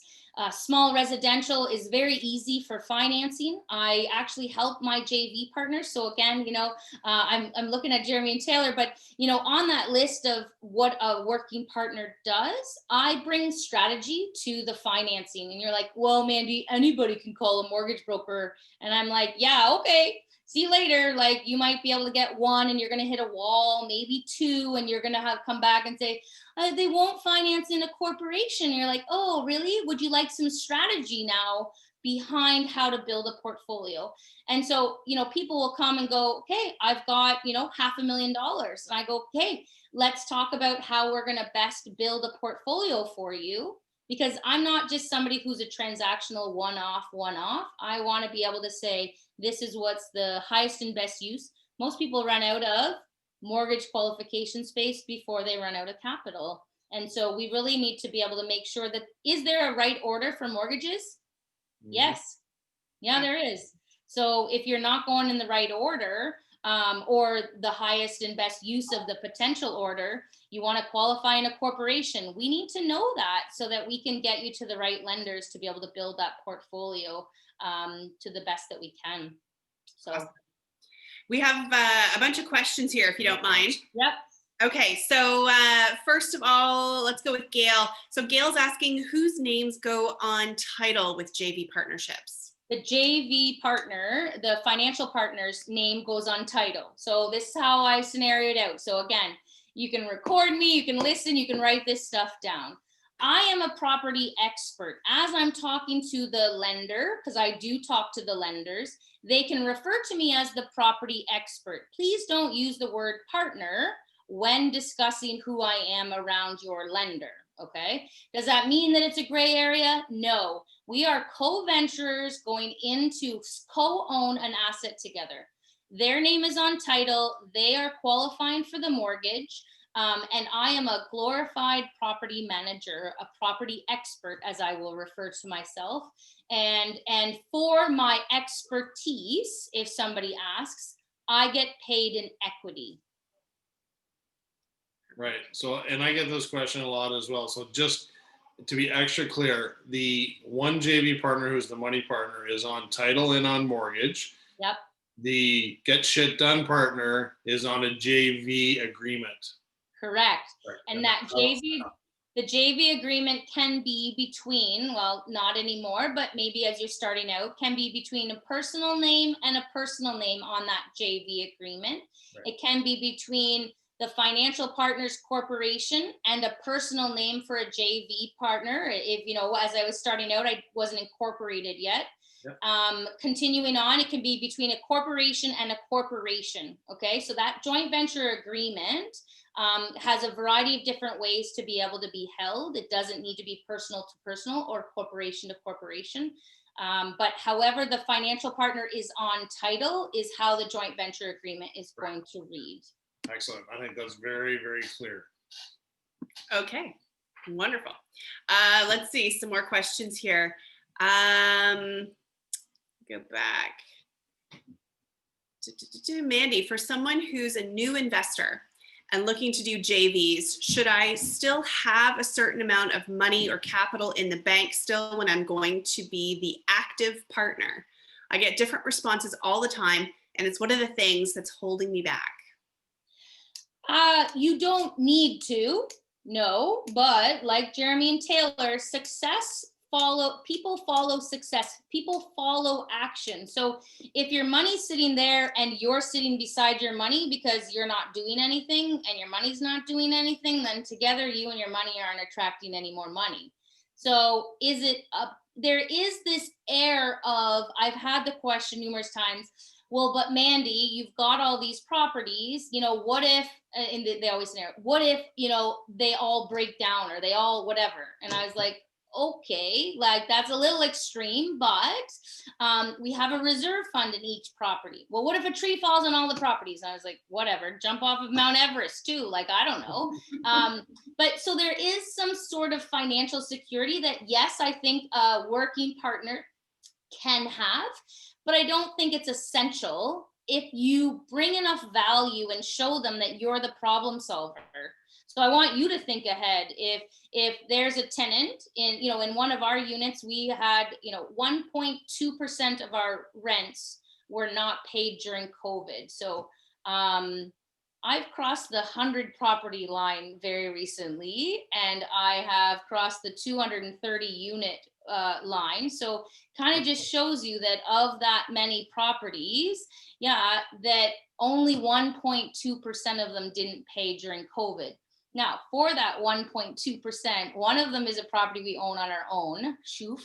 So I only have one JV partner that got screwed over with COVID. Now, do I feel bad? Like, yes, but, you know, we've scenarioed out, we were on top of it. Like, you know, so what are you doing to mitigate the financial losses? Because if you don't have the money to put in, I want you to have the smarts to be able to figure this stuff out, right? If you were an Airbnb and your income was set at this and you can't Airbnb, look at these guys. They're going, okay, this is, I'm going to go midterm, I'm going to go short term, I can go students, I can go family, I can, like, what are you doing to bring a solution? Because if you don't have the cash, that's cool, but I want you to have lots of resources. I am solutions driven. What a great point, Mandy, that it's, you know, don't dwell on the problems. Okay, just, okay, check mark that problem. How do we fix it, right? And that's the mentality you need to have, I think, doing anything in real estate. Okay.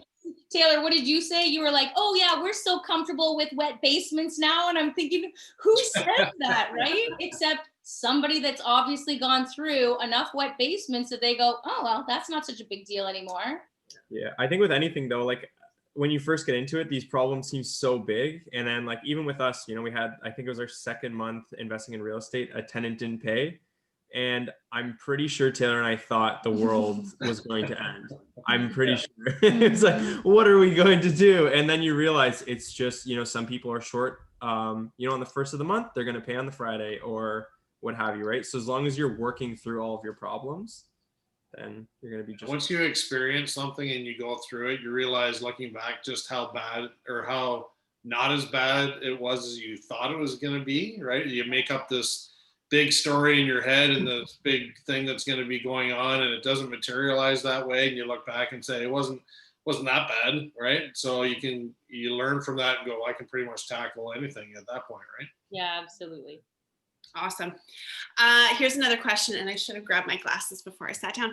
What sort of return can a financial JV partner expect who invests $200,000, for example, and wants to treat it as a set it and forget it investment? So I don't get out of bed for less than 30%, which means that for myself and my JV partner, minimum returns are 15%. I have every property is over that. On my pro formas that I send out, that I do up, I don't speculate. I don't, oh, well, you know, the Durham region went up this much in value, so I should, you know, increase my appreciation. No, I'm like bare bones appreciation. So with no speculation, I'm minimum 15%. I have about 15 infinity properties, which means that my JV partners have gotten back all of their money in the last, you know, in under 5 years. So that kind of brings up the average of what my returns are. So I think that's minimum, because here's what you're asking yourself as a financial partner. Do I just go and do private money lending and get 15%? Or do I do a joint venture and get 15%? So as long as you are minimum 15%, but if you're saying, but sit at home and be passive, well, then what are the benefits of a private money, of a joint venture over a private money lend? You kind of have to know a little bit of pros and cons. If you need cash flow every month, then you're probably looking for a private money lend, because you can set it up as payments monthly. But if you don't need the money monthly and you just want to set it and forget it and wake up in 5 years and go, shit, I'm really glad I did what I did with that working partner, then potentially you can qualify for a mortgage. Because again, that's a huge one. People go, well, I have 200,000, but I can't qualify for a mortgage. So Mandy, can I do a joint venture with you? No, you can't. You know, so there's some different scenarios, but yeah, that's kind of what you're looking at, the differences. So, Mandy, as part of that question, I just kind of want to go back a little bit. So if a person has $200,000, how much on average are they putting in capital per property? along with the qualification. So how many properties out of that 200,000 on average with you would they be able to acquire? So I've launched into a new city. I'm not sharing my new city. I'm happy to be able to tell new people when they come and sign a non-disclosure. Not that that's wrong, but it's just a little bit, we're just in ramp up mode. Is it Woodstock? Is this Not near you guys. Not in, it's not what you hinted about with me, that you were like, ooh, I'm somewhere, but I can't tell you? And so for 200,000, you'd be able to buy, two really nice properties, maybe 3 properties, one that needs a little bit more work.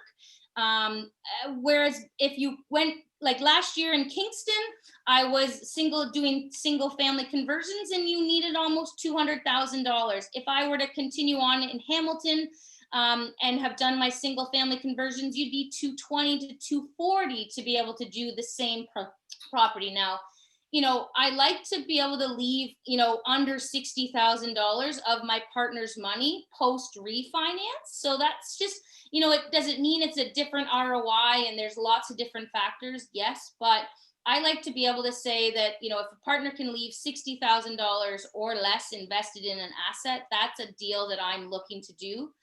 It might take more up front, but you'll be able to get back a nice big chunk. We recycle that money. That's the last R of the BRRRR, and we go and repeat it and do another one. So it's kind of hard to be able to say.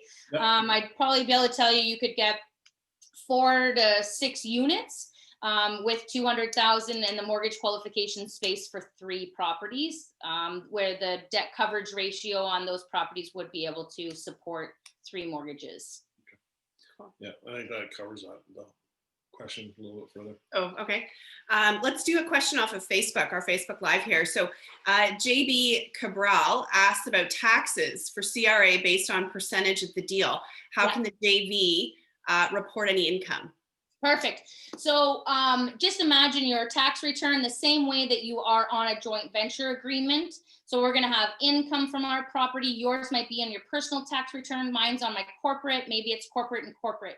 So we both report identical income. We both report identical expenses. And then there's profit. And underneath that line, there is a line that says, what percentage of this asset do you own? 50%.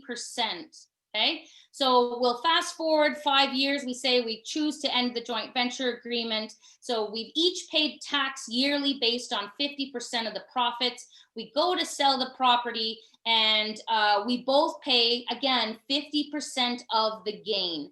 And again, if somebody holds it in their personal name and I hold it in a corp, I might pay less tax on my portion of the gain based on my corporate tax rate, as you might be in a personal tax rate that you pay a higher tax rate on your portion of the gain, but we each split the gain. Okay, so that's super clear. I do have a bookkeeper that's part of the systems that you get when you partner, right? You guys, like that's you grow to that to be able to say, we provide all year-end tax documents that a joint venture partner will need, as well as the consultation, your accountant to mine, to be able to make sure that the properties are being taxed most efficiently throughout the ownership of the joint venture agreement. Awesome. Cool. We have another question actually from JB Cabral. How do you register beneficial interest on the title? How do you register? Yeah. So it's a caution on title. You can register the joint venture as a caution on title. So if someone's pulling title, they'll see, oh, we have an open building permit and there's, what's this caution on title? Oh, there's a registered joint venture agreement. It says I need to contact Mandy's lawyer. So there is a joint venture that is registered on title. I've never done that. But that's what you would do if you wanted to. My lawyer says that it doesn't need to be done, but there are other lawyers through REIN Canada that would say that's really important. So I would say certainly consult with your lawyer because he's the one that's going to have your butt if there's a problem. Yeah. So, what else do we have here? I got one. Yeah. For someone who's a new, oh no, that was you. Okay. The active partner, is there a different response all the time? No. What sort of return can a financial, oh, so we are seeing the same questions. I think so. I think let's go to, sorry, I haven't been clicking off answered live here. That's my bad. Okay. As a 22-year-old university, I'm going to say student with little to no money or real estate experience and is graduating this year, how should I then start attracting JV partners? Well, you attract the partners by the person you're becoming. So my share is start to become a real estate investor, because you need to start, you need to have something. So who's your mentor? What groups are you in? What podcasts are you listening to? What books are you reading? Who are you following on Instagram? And like, because there needs to be some knowledge before you attract a joint venture partner. I want to make sure that my joint venture partner's money is secured with you as a new investor. So I want to see what you're doing to be able to grow and be worthy of that money that they're doing. Getting into wholesaling, understanding the market, understanding what's going on. If I could show you guys, you'd be knocked off your seat. I had a 17-year-old send me a YouTube video who like, hey, Mandy, I'd love to sit down for coffee with you. I'm 17. I want to be a real estate agent. I see that you own a property management company and I'd love to come and work for you for free. So guess what I said? Yes. Okay. So if you want to learn what it's like to be a property manager or a project manager or work on a construction site, I bet you we asked around this group, somebody would say, oh, I can handle some free labor. I want you to give away some free labor for a little bit, because you can't get what you're not willing to give away. And maybe that's a great place for you to start, is to learn. What did Scott McGilvery say, right? He became his own landlord. He started to collect all the money and he learned how to be a landlord. And, so, where can you go and house hack? Where can you go and learn some stuff without, spending tons of money? Great answer. Here's one from Ricardo. What would be the best way to JV with a contractor who will be doing the renovation? Okay. So I love my contractors out there, and I need them to bring up their personal self-worth and their value. Okay. I want you to pretend that contractor is a dentist. And if you want to partner with that dentist, that's phenomenal. He happens to be able to do contracting work, but he's going to get paid to do the contracting work. Okay. So when you joint venture with, and so I'm sharing because I want my contractors out there to realize their worth. Okay. I don't want you to partner with somebody where you're bringing the work and you now have no food to put on your table because you just gave away your weekly paycheck in exchange for 50% of the equity at the end. Okay. So I want a contractor to be a contractor and a working partner. Oh, remember, I did a show recently and I talked about putting on your investor hat, okay? And I want a contractor to realize that they have a working joint venture that they can put their working joint venture hat on. And then when they're a contractor, they're going to take off their working joint venture partner hat and they're going to be a contractor, okay? So a contractor knows his shit. A contractor needs to get paid. A contractor has tools and has contacts, and a contractor has a team to have to feed. And he talks to the working partner and says, hey, I think I can attract a financial partner to be able to come in on a deal. Okay, so maybe I just want to make that clear, is that if you're working with a contractor, you're going to pay a contractor, even though he happens to be your working partner. Okay. I think you spelled it out really clearly on the slides when you were talking earlier too about, if you're going to do the property management side of it, you're getting paid that portion of the property management. If you're going to be a project manager on that, you're going to get paid as a project manager on that part. Same thing if you're the contractor, you're going to pay it as a contractor. It's in there, but it's like a subsidiary of it almost, right? It's just a piece of it that's treated as a part of the whole. When Larry left his job and became our full-time contracting company, we actually had to refer to it as, we've got another company in town, we'll just call it ABC Contracting. I was like, you are not my husband. You are ABC Contracting, okay? And I said, an ABC Contracting needs to get paid. So this partnership, who we are over here with our JV partner, needs to flip and pay this ABC contracting. Okay. There was even a scenario where we were talking about ABC contracting having to put a lien on the property because the joint venture partner didn't want to pay the contractor. And so you really have to realize very quickly that you have entity businesses, and sometimes there's a benefit of being involved in the whole entity, but ABC contracting needs to get paid. So that doesn't mean that the financial partner gets away with ABC contracting not having a paycheck. Okay, so maybe that clarity around what you do and what you bring to the table is just needs to be outlined. Absolutely. I think that's key. Have it clearly outlined when in the initial conversations, because if you're not going to pay ABC contracting, you're going to have to pay someone else. Someone has to get paid to do the work. So that's a good point. Next question. So Mike Paquette's asking, can you expand on how you get mortgages in the right order? Any example of what the right way versus the wrong way would be? So there are certain lenders that are more open to more doors. There are certain lenders who only allow a few doors. There are certain lenders that just don't want a large portfolio of rental properties on their books. Like I'm talking like TD doesn't like rental properties, okay? Like if you have your primary house with TD and you get one rental, good for you, okay?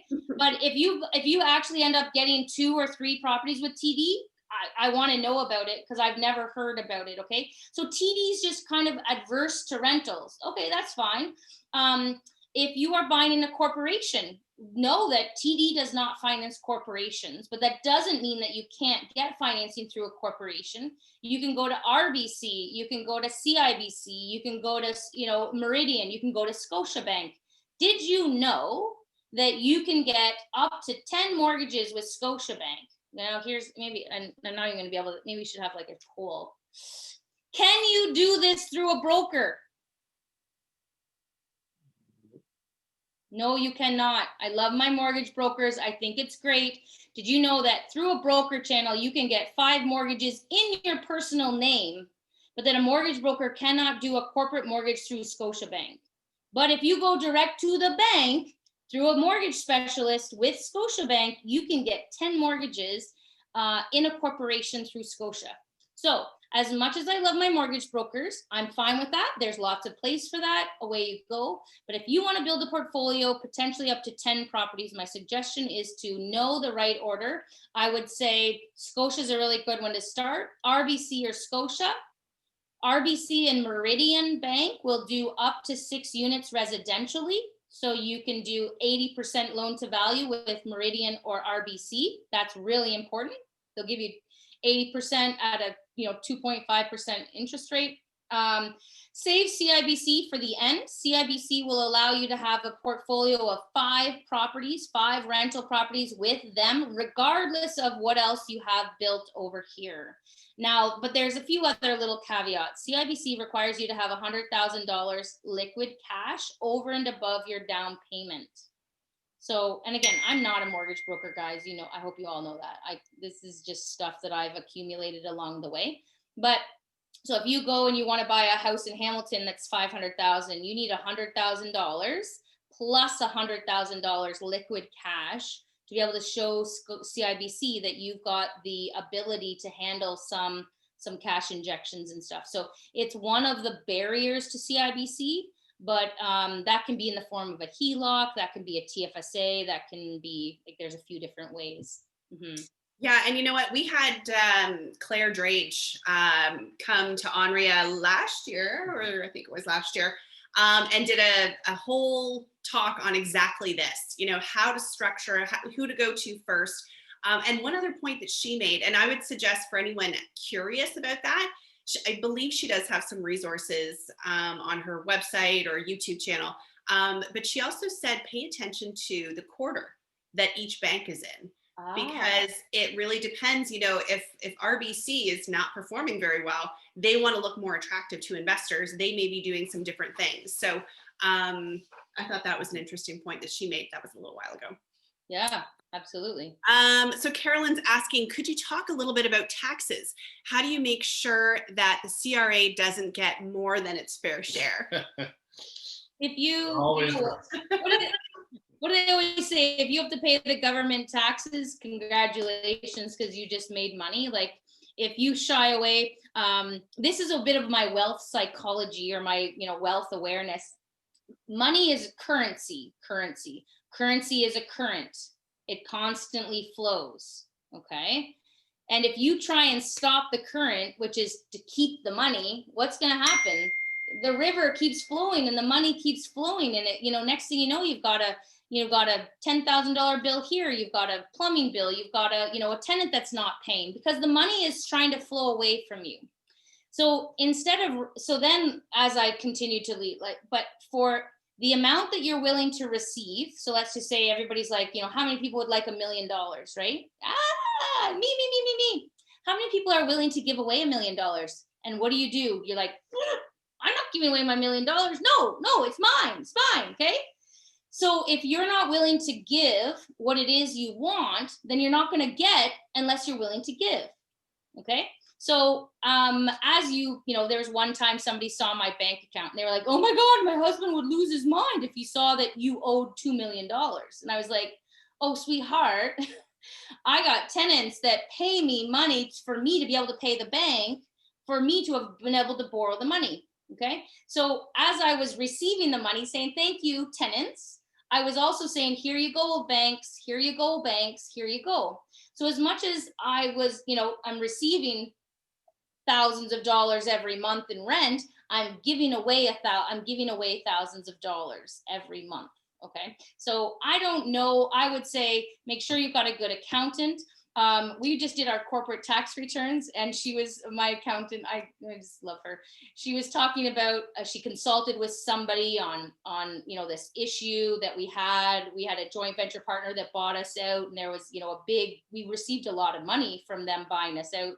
And she's like, so we've decided to structure it like this and we feel it's going to save you $50,000. And I looked up and I was like, mic drop, you just saved me $50,000. Is that seriously what I heard you say? And she was like, yeah. And I was like, thank you. That is why you're on my team. Like, I was just like, what does this even mean? Right. So, if someday I have to pay a big tax amount because I've made a lot of money, I'm okay with that because, we've just done the right things along the way. I think it's one of the, go on, you must have one of those stories where you're just like, when your accountant just saved you tens of thousands of dollars. Well, I'm just waiting for you to give me the $1 million that you're giving away. All right. That's the banks. I'm giving that to the banks. Okay, so Carla's posted this question a few times here, but it looks like her timestamps are all like 3 a.m. So I'm not sure if this is valid, but she was asking, what is the investment returns on slide 13? I don't know if you still have your slides up, but she was curious about that. She's asking, what is it based on and what's the initial investment? Oh, okay. So if I didn't share this screen because it's really, there's a lot of numbers on it. Okay. But purchase price was $250,000, which meant that there was a $50,000 down payment. If you can see this here. Sorry, can you go to your presentation mode? That might make it a bit bigger. Yes. Down here, right? Yeah. Yeah. Got it. And then I'll just move, I don't know. So $250,000 is purchase price. $50,000 was the down payment required from my partners. $50,000 in renovation with a mortgage amount of $200,000. Option 2 and 3, you'd have that $8,000 project management fee. We estimated a refinance of $350,000. I'm happy to say that when we got the refinance on this one, it came in at $385,000. So everybody was quite happy, but with a new mortgage amount of $270,000. So you can kind of see, Carla, that was the reason why. I know there's a lot of like moving pieces in this. So this was 10 years. In 10 years, we will say this property will be worth $470,000. Based on a compounding 3% market appreciation of $350,000. That was post refinance. And we're just basing it on regular mortgage payments. Okay. The mortgage would be approximately $210,000. So that's where these numbers kind of came from. Okay. That makes sense. Awesome. By the way, I'm loving the engagement, everyone here. We're getting a ton of great questions. So that's awesome. Let me just, it looks like more questions are pulling through here, popping in. How do you get mortgage approvals with a down payment, but without a salary? How do you get mortgage? Oh, so I had an investor who had $1 million, and there's this $1 million again, $1 million, no income. Okay. And so what we did, we got really strategic. And, you know, if you go to the bank and ask for one property, they're like, you don't have a job. Did you know if you go to the bank with 2 properties, they say, but you don't have a job. But if you go to the bank and you are now a strategic real estate investor and you're buying 3 properties with $1 million, they actually take the income from these 3 properties. So my share is that these better be more or less turnkey properties that have tenants in place. Okay, so I'm not talking buying 3 derelict buildings. I'm not talking buying, you know, single family conversions. That wouldn't work for this scenario. But we took this partner that had $1 million and we bought 3 properties. And literally, like I use this all the time, and you like slam down 3 property purchase and sale agreements and say, I'm buying all 3 of these assets, please finance me. And so they all of a sudden look at her income as rental income, and they gave her financing. They wouldn't have given her on 1, they wouldn't have given it to her on 2, but they absolutely gave her financing on all 3 assets. So sometimes, kind of like what you guys were saying earlier, is that, you know, you got 2 properties under contract, you don't know what to do. Some people can't, they like, I have to do one at a time. And I use the word that they silo their deals. Okay, and they're just like, no, but I need 123 Main Street to pay for itself. And you're like, but we already used that money 3 times over to be able to renovate over here and all this kind of stuff. So sometimes coming in with a big, like, I'm going to buy 3 all at once, gives you that impression to the bank that you are a serious investor, that you're not just a part-timer, that you know what you're doing, even though you're like, ha ha ha, I've got this working partner who makes me look like a genius, but I'm still kind of new here. Then yeah, it's one way to be able to qualify for mortgages with no income. Cool. Awesome. Let's see here. Where are we at? I see another one. I've been told investors usually transfer their properties to corporations if they're wanting to grow. If I'm looking for cash flow to become financially free and retire early, do you recommend incorporating right away, or because of taxes, keeping things personal is best to start off? That was from Trevor. If you already know you want 5 to 10 properties and you're gonna hold them, then my share is well, I'll do an accountant thing, which I'm not an accountant, you guys know that. It depends. I would get some proper advice. I think it's really important to be able to take a look at where your wealth is held and your liability as well. Okay, so this isn't just based on where your income has come from, but you can take dividends out of your corporation as income. You don't need to, you're still going to show your dividend income on your T4s to be able to personally guarantee the mortgages that are going to be held in your corporation. So there's a lot of different ways that accountants can kind of get involved in that. So I would, if your plan is to build a portfolio, I would incorporate. Yeah. Well, I think we got through all the questions. I'm looking around here.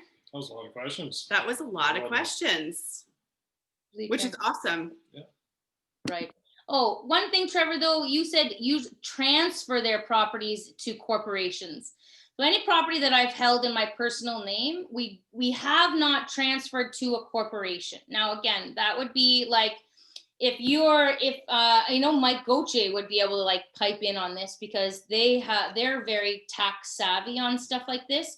But, if you've got a property and it's, you bought it 10 years ago and it's appreciated up to here, and you're trying to now take it over to your corporation at this value, you're going to pay a gain on your property from here to here.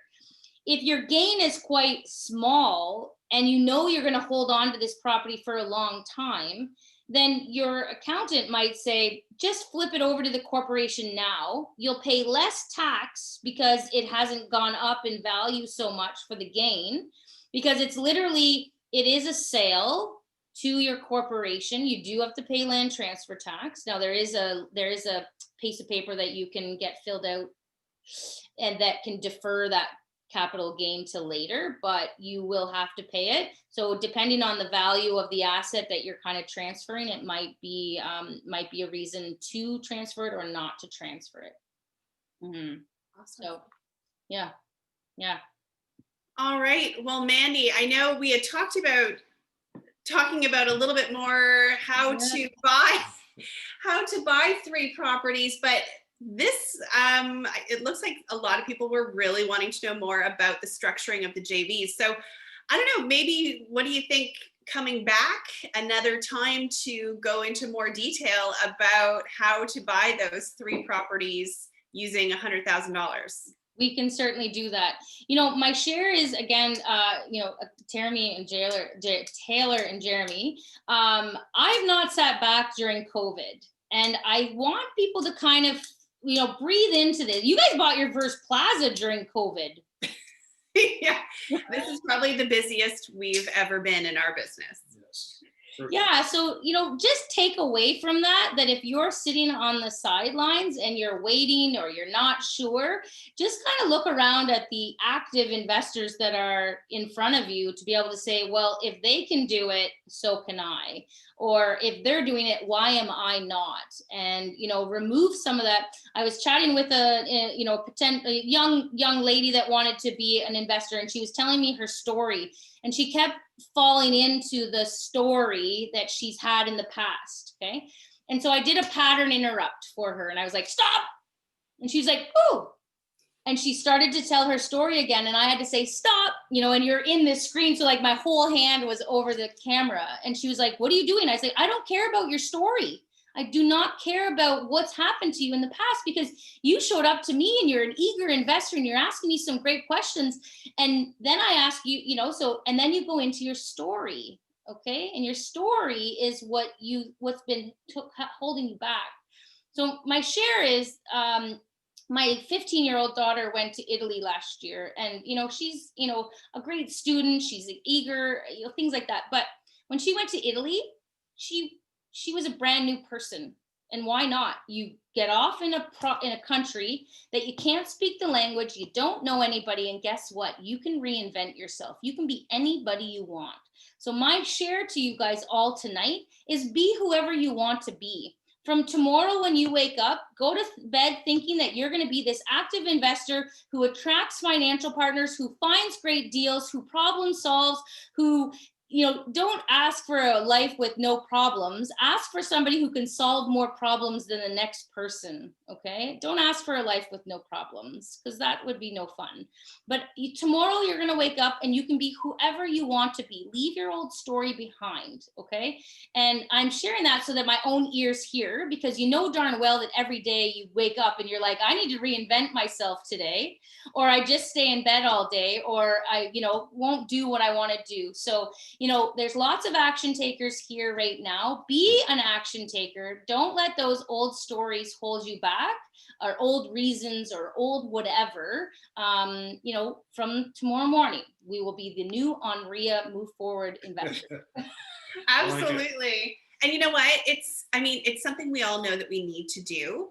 But honestly, some people do need to have that voice telling them that. So investing in a coach might be something that you really should do, so that you can stop listening to your own story and have someone like yourself, Mandy, who's saying, stop, stop, right? And only you can know, like, okay, is that what I need? Is that what's going to give me the kick to actually move forward? Or can I do this and get started? Cool. Well, we had one more question come in. Do commercial property renovations apply to refinancing the same way as residentials? I would probably ask you guys that. You probably do more commercial stuff. For me, I would just say the timelines, instead of it being 9 to 12 months, I'm doing 1 year refinances right now, minimally, no sooner. But I would say large commercial would be 2 to 5 years minimally. Shawn, is that about it?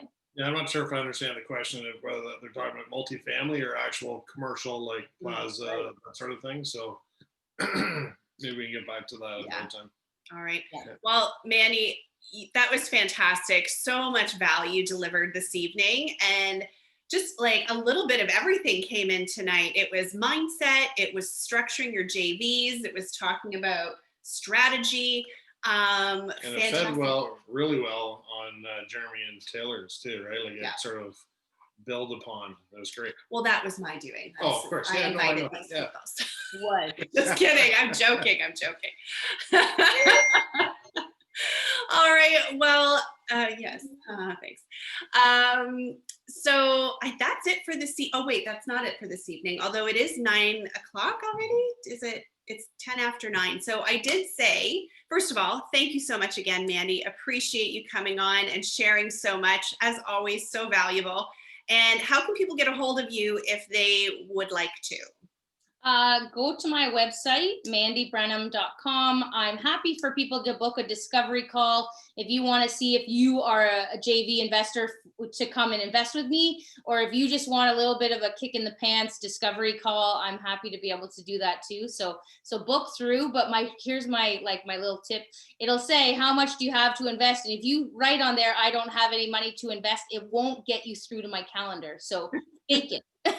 $1 million. $1 million.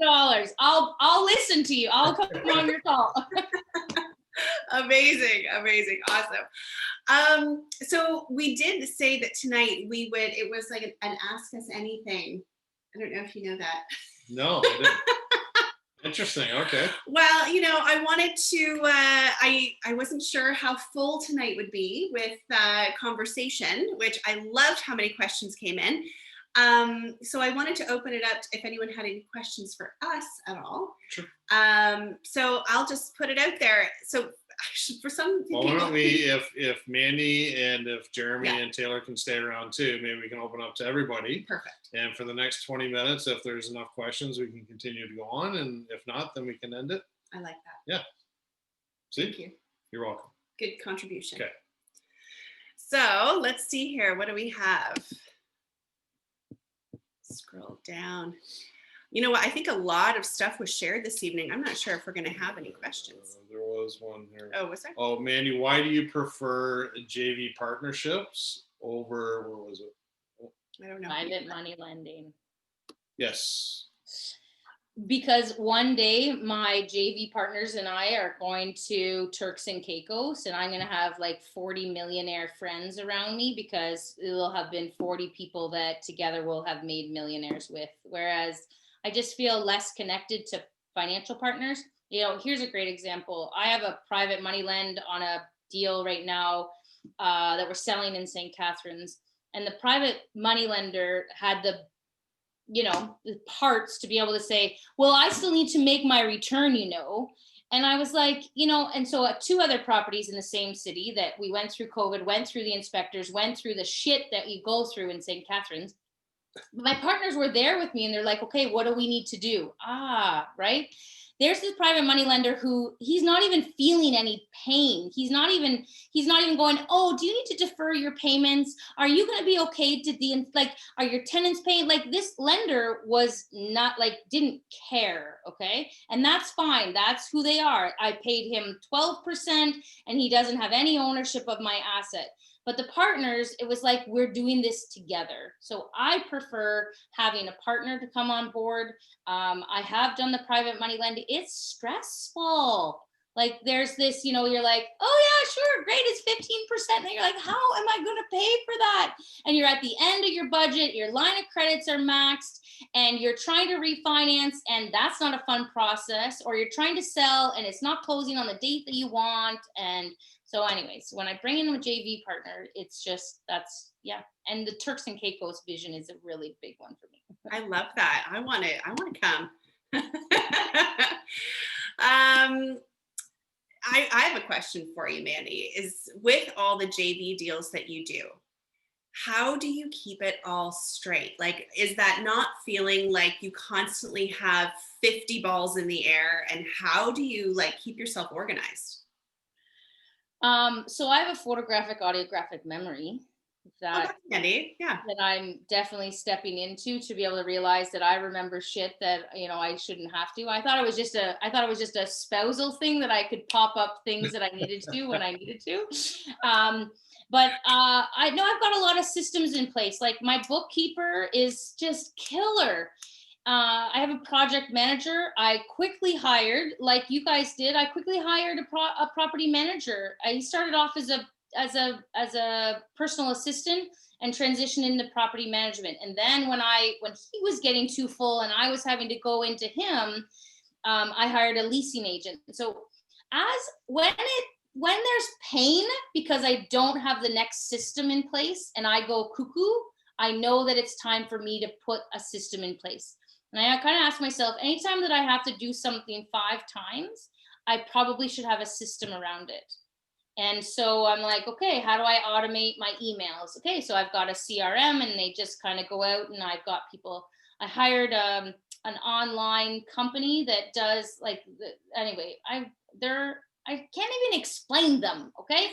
They're not somebody that just posts on my social media. They've got like the foundation of the back end of my social media, where it's like stuff that I don't even know what they did. And next thing you know, I've got 295,000 views of a video that I put out. And I was like, what did you do?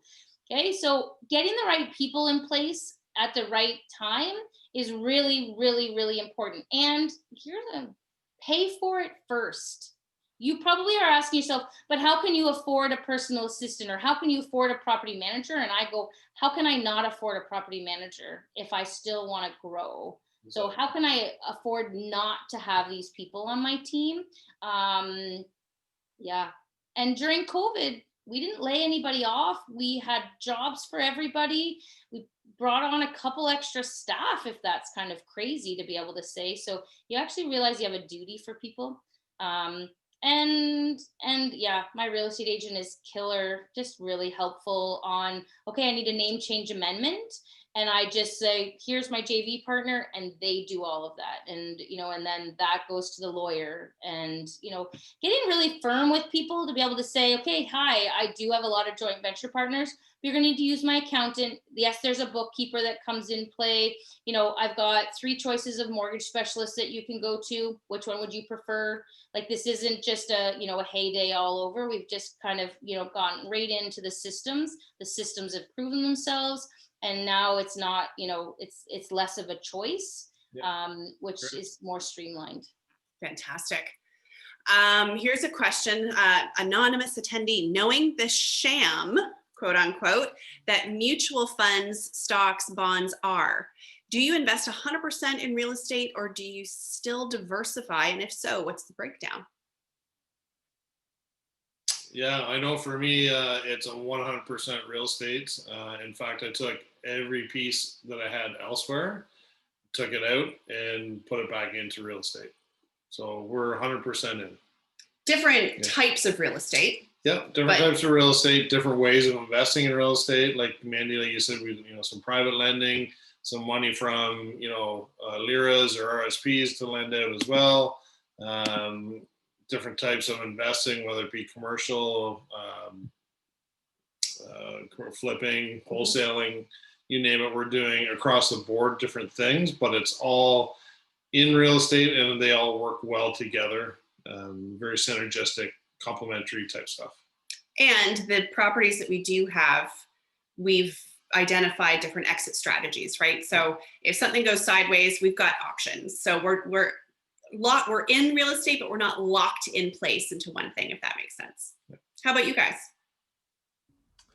Yeah, for us, like it's probably like 10% mutual funds and RSPs, TFSAs, and then probably 9, kind of same with you guys. We just unloaded all we had to go full tilt into it. So, but similar, like we've got a few properties with a lot of equity. So same thing, if kind of shit hit the fan, there's a few that you could sell off and kind of ground yourself out. I'm like, if things really did come worse to worse, it's kind of the idea that we had.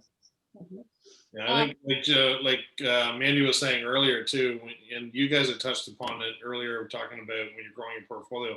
As you're growing and as you continue to invest in your business, you most definitely will get, especially if you're doing a lot of volume, you're going to get equity rich and cash poor. It's just that there's no getting around it, right? As you keep moving and keep going forward, all of that money keeps continually churning within that business. It's only when you stop and start to pull that money out where you're going to see those huge changes, right? So it's when it's invested, it's in there, it's going to work, and it's working for you. Yeah. We have our accountant likes us to diversify a little bit. So we took our RSPs and did non-real estate private equity stuff. So just a little bit, like we're in an elevator fund, we're in some oil and gas fund. I don't even know.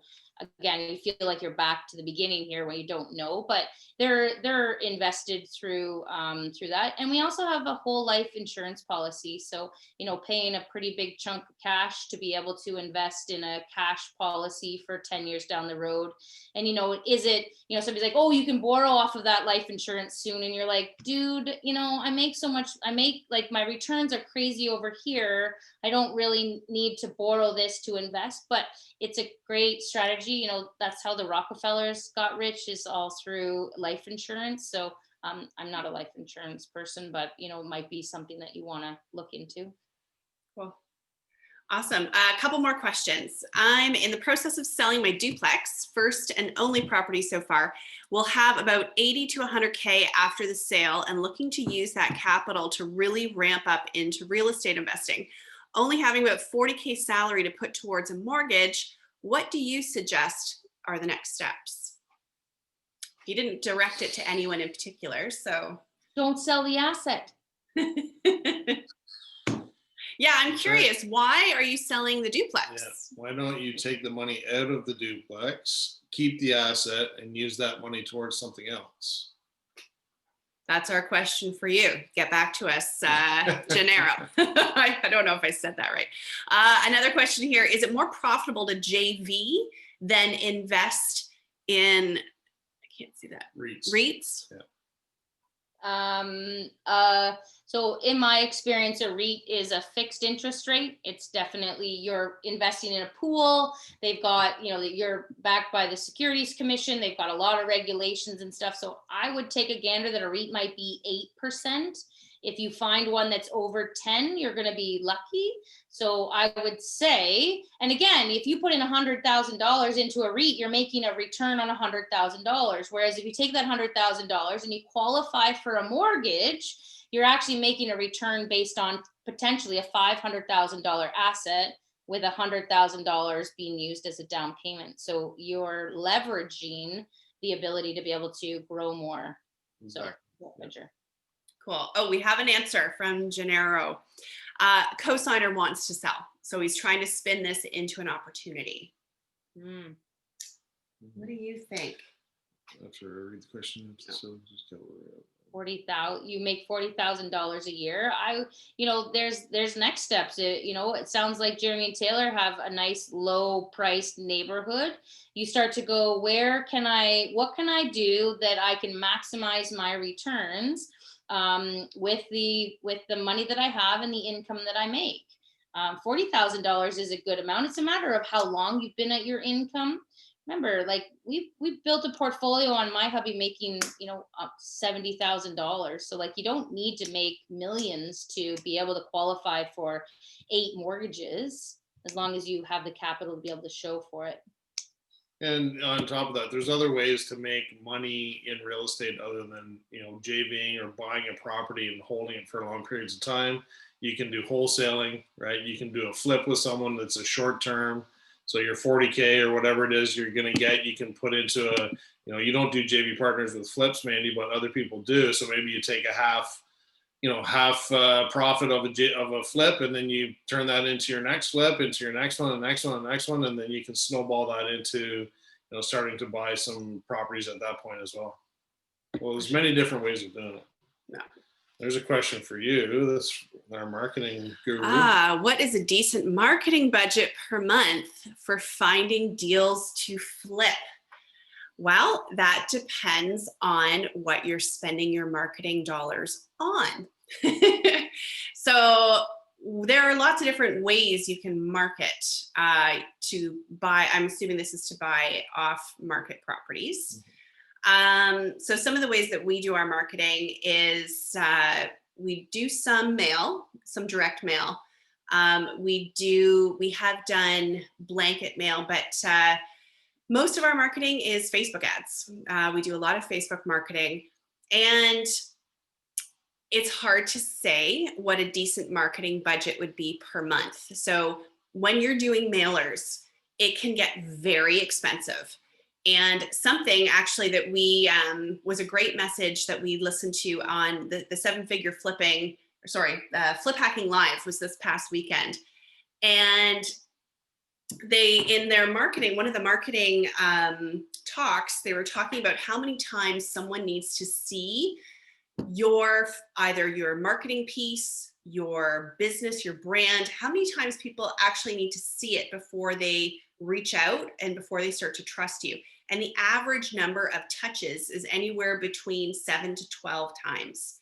So you think about how, if you're doing direct mail and you're just doing London 1 month, Cambridge the next month, Toronto the next month, Chatham the next month, and then you start that whole loop over again, you're going to do a whole year of marketing with mailers, and you may not even get anyone because they're not familiar with you yet. So when it comes to marketing, I wouldn't give a budget. I would say if you're doing Facebook ads, bare minimum would be probably $25, $30 a day. Is where your starting point. And that's to start testing your market, to start testing your audiences, start testing your copy, your imaging, and really get a feel for what kind of leads come in. And then once you understand what's working, then you can start to scale up. The other thing I think you need to realize too is no matter what avenue you're taking to do your marketing, whether it's Facebook or SEO or pay-per-click or direct mail, understanding how much money it costs to obtain one lead, and then working back from how many deals you want to do. So if you want to do 2 deals in a month, and to get 2 deals, it takes you 50 leads. So these are just made up numbers, but and then it costs so much per lead, then that's going to give you an overall total of how much money you need to be spending per month in order to obtain those deals, if that makes sense. Yeah. Right? So you're working backwards on the funnel. Yeah, this is actually something we've invested in. We hired a marketing consultant who is very familiar with real estate investing to crunch these numbers for us and give us a blueprint. Like, this is how much you should be spending if you want to get this amount of leads, this amount of appointments, this amount of closes, this amount of contracts. So you do have to kind of reverse engineer it. But I would say if you're starting out, a healthy budget would be about $1,000 a month. Minimum. Yeah, like to get started. I hope that answered that question. Is it normal to be in debt when starting investing in real estate, which I think can support from my income and cash flow? I have 3 properties as of now, which have a good mix of equity cash flow. How do I scale from here? Well, again, I think, and Mandy, you guys and Jeremy can talk about it too, but I think if you've got some equity in those properties, pull all that equity out. You don't necessarily need to sell it to bring that money out, right? So if you can refinance, if you can put a line of credit on it, there's a few different ways that you can pull that money out in order to use that capital. Yeah, for sure. I know when we were starting out and trying to get to, when we're going from 3 to 4, we were always just pinpointing what it was we needed to do. So typically it was, hey, look, we need to come up with $50,000 for property number 5, let's say. And then it's like, where do we come up with this $50,000? Let's look at the portfolio. Does property number 1 have 50,000? Nope. Okay, let's go to property number 2. Okay, this has it. And if maybe none of your properties have equity in them, maybe look at private lending from potentially family, friends, people and just kind of going from there, I guess, would be my answer. Absolutely. And you say in debt, and I think it's very clear from us to be able to say that there's good debt and there's bad debt, and as long as you can correlate that second mortgage on your property is directly related to a good asset, or then it's good debt. And so, just, again, people will be like, well, oh my God, my credit card's maxed. And I'm like, yeah, so is mine, right? Like, there's certain times in my Home Depot card, I have to make payments every 3 days because my card is maxed. And, how many times have you, I think this is funny here, so I'll share with you, that a check is bounced. And before I would have been mortified. And now I'm like, whoop, I don't know. Like you asked me for a different check because this corporation, that whatever, and I'm like, so I made it happen, but you cashed it before I could go to the bank and transfer money around. Like, so you're able to like kind of have that ability to be like, it just kind of happens. And the more moving parts you have, the more you're kind of comfortable with a card. So you stand there and you swipe your card and you're like, shit, I guess it's maxed, right? And you're not embarrassed about it anymore because you're like, I just did a whole bunch of stuff and that's why my card is maxed. But it's okay, it'll get paid off when the refinance happens. But in the moment, I talk about, remember you guys, I know you're all online, the balancing act of like, don't spend a penny. Not right now, okay? Because everything's at this max. You're waiting for the refi. You're waiting for this to come in. You're like, of course that had to be late, and that didn't come in when it is. Yeah, for sure. Yeah, all the time. And then on the flip side, you're like, look at me, I'm rolling some cash. And you're like, where was this a week ago? It wasn't there, Yeah. right? So it's the entrepreneur roller coaster ride, right? Up and down, up and down. One day you've got $1 million, and the next day you need money for coffee. Yeah. And it's getting comfortable with that. That was really hard for me. Like, he's like, man, whatever. I know it'll all come out in the wash, but I'm like, oh my God, like, are we okay? And at first it was very hard for me to wrap my brain around, like, we're fine. Like, this is just part of the ebbs and flows and what happens. So you just have to kind of get okay with it. Yeah. Okay, one more. Sorry, go ahead. Larry made me run out of gas in my car right in between all of this. And I was like, what were you doing? He goes, you told me not to spend any money. Like, dude, like, we still can put gas in our car. Anyway, so it's a bit of a joke. Obviously, I can still laugh about it today. But Good listener. Okay, so this one's directed to Mandy, but I think maybe we'll end off each of us maybe answering this if you're comfortable with it. Mm-hmm. And that is, what is the biggest challenge that you're facing right now? So Mandy, why don't you get us started, and then Taylor and Jeremy, you can go next. Right now in the moment, my biggest challenge is figuring out bank accounts. Is, how, like, literally that is the like kerfluffle. Is that my only challenge? I'm really glad to get rid of St. Catharines, and I'm selling 3 assets in St. Catharines. So that'll be a challenge. That'll just be a chapter ended. These bank accounts are a big pain in my butt, trying to figure out, like, if I take on 50 new joint venture partners, like, seriously, what is TD going to say when they open up this thing and they see, all of my bank accounts in there? Like, it's kind of like, there's got to be a better way around this, but yet there's nobody that I can talk to. And balancing things out in my family right now, because I'm totally engaged in loving what I'm doing. And I know my family understands that, but there's a little bit of pull between, like, here I am enjoying this so much, but you're like, life is kind of happening out there, and how do I find a little bit of balance, if there is such a word, of life? So that's my challenges right now. Jen just whispered to me we should put the kids to bed. I'm like, I expected to be wrapped up by now. It's fine. We get an extra late night bonus. What about you guys, Jeremy and Taylor? What do you think is the hurdle that you guys are facing right now?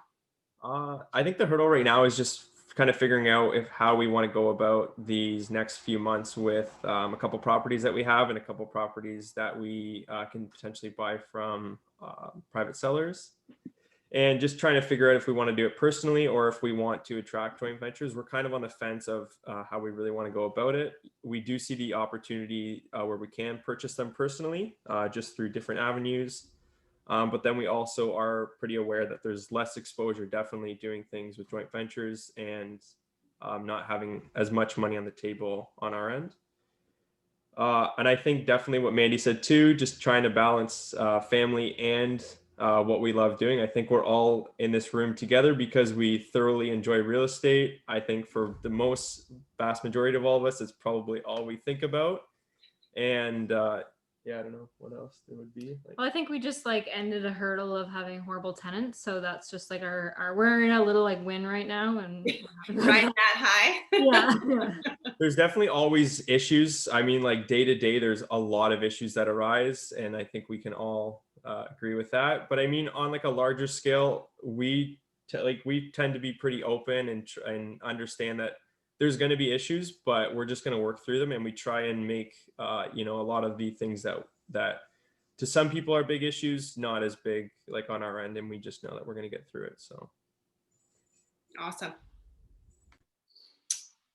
For us, you want me to go? Yeah, we've been typically we're spending most of our time looking for leads and looking for private investors for our deals. We're still doing a lot of our flips and wholesales, but we've been transitioning a lot as well onto the commercial side and doing bigger multifamily buildings. We're closing on a 54-plex coming up here, and we bought some land to build a plaza on, and a few different things. And it just makes everything a multiple, right? So, back when we're looking for money or looking for investors for flips that are residential, you're looking for $40,000, $100,000, $150,000. Now you're 10xing it, and you're looking for $2 million, $4 million, $5 million. So it's similar, but it's just a different challenge. So I think we're the biggest challenge we're facing right now is finding that transition from the smaller investor amounts to the larger investor amounts. So it's an ongoing process. Yeah, and I will add to that, because we are in this big growth phase, we really need to bring on more support.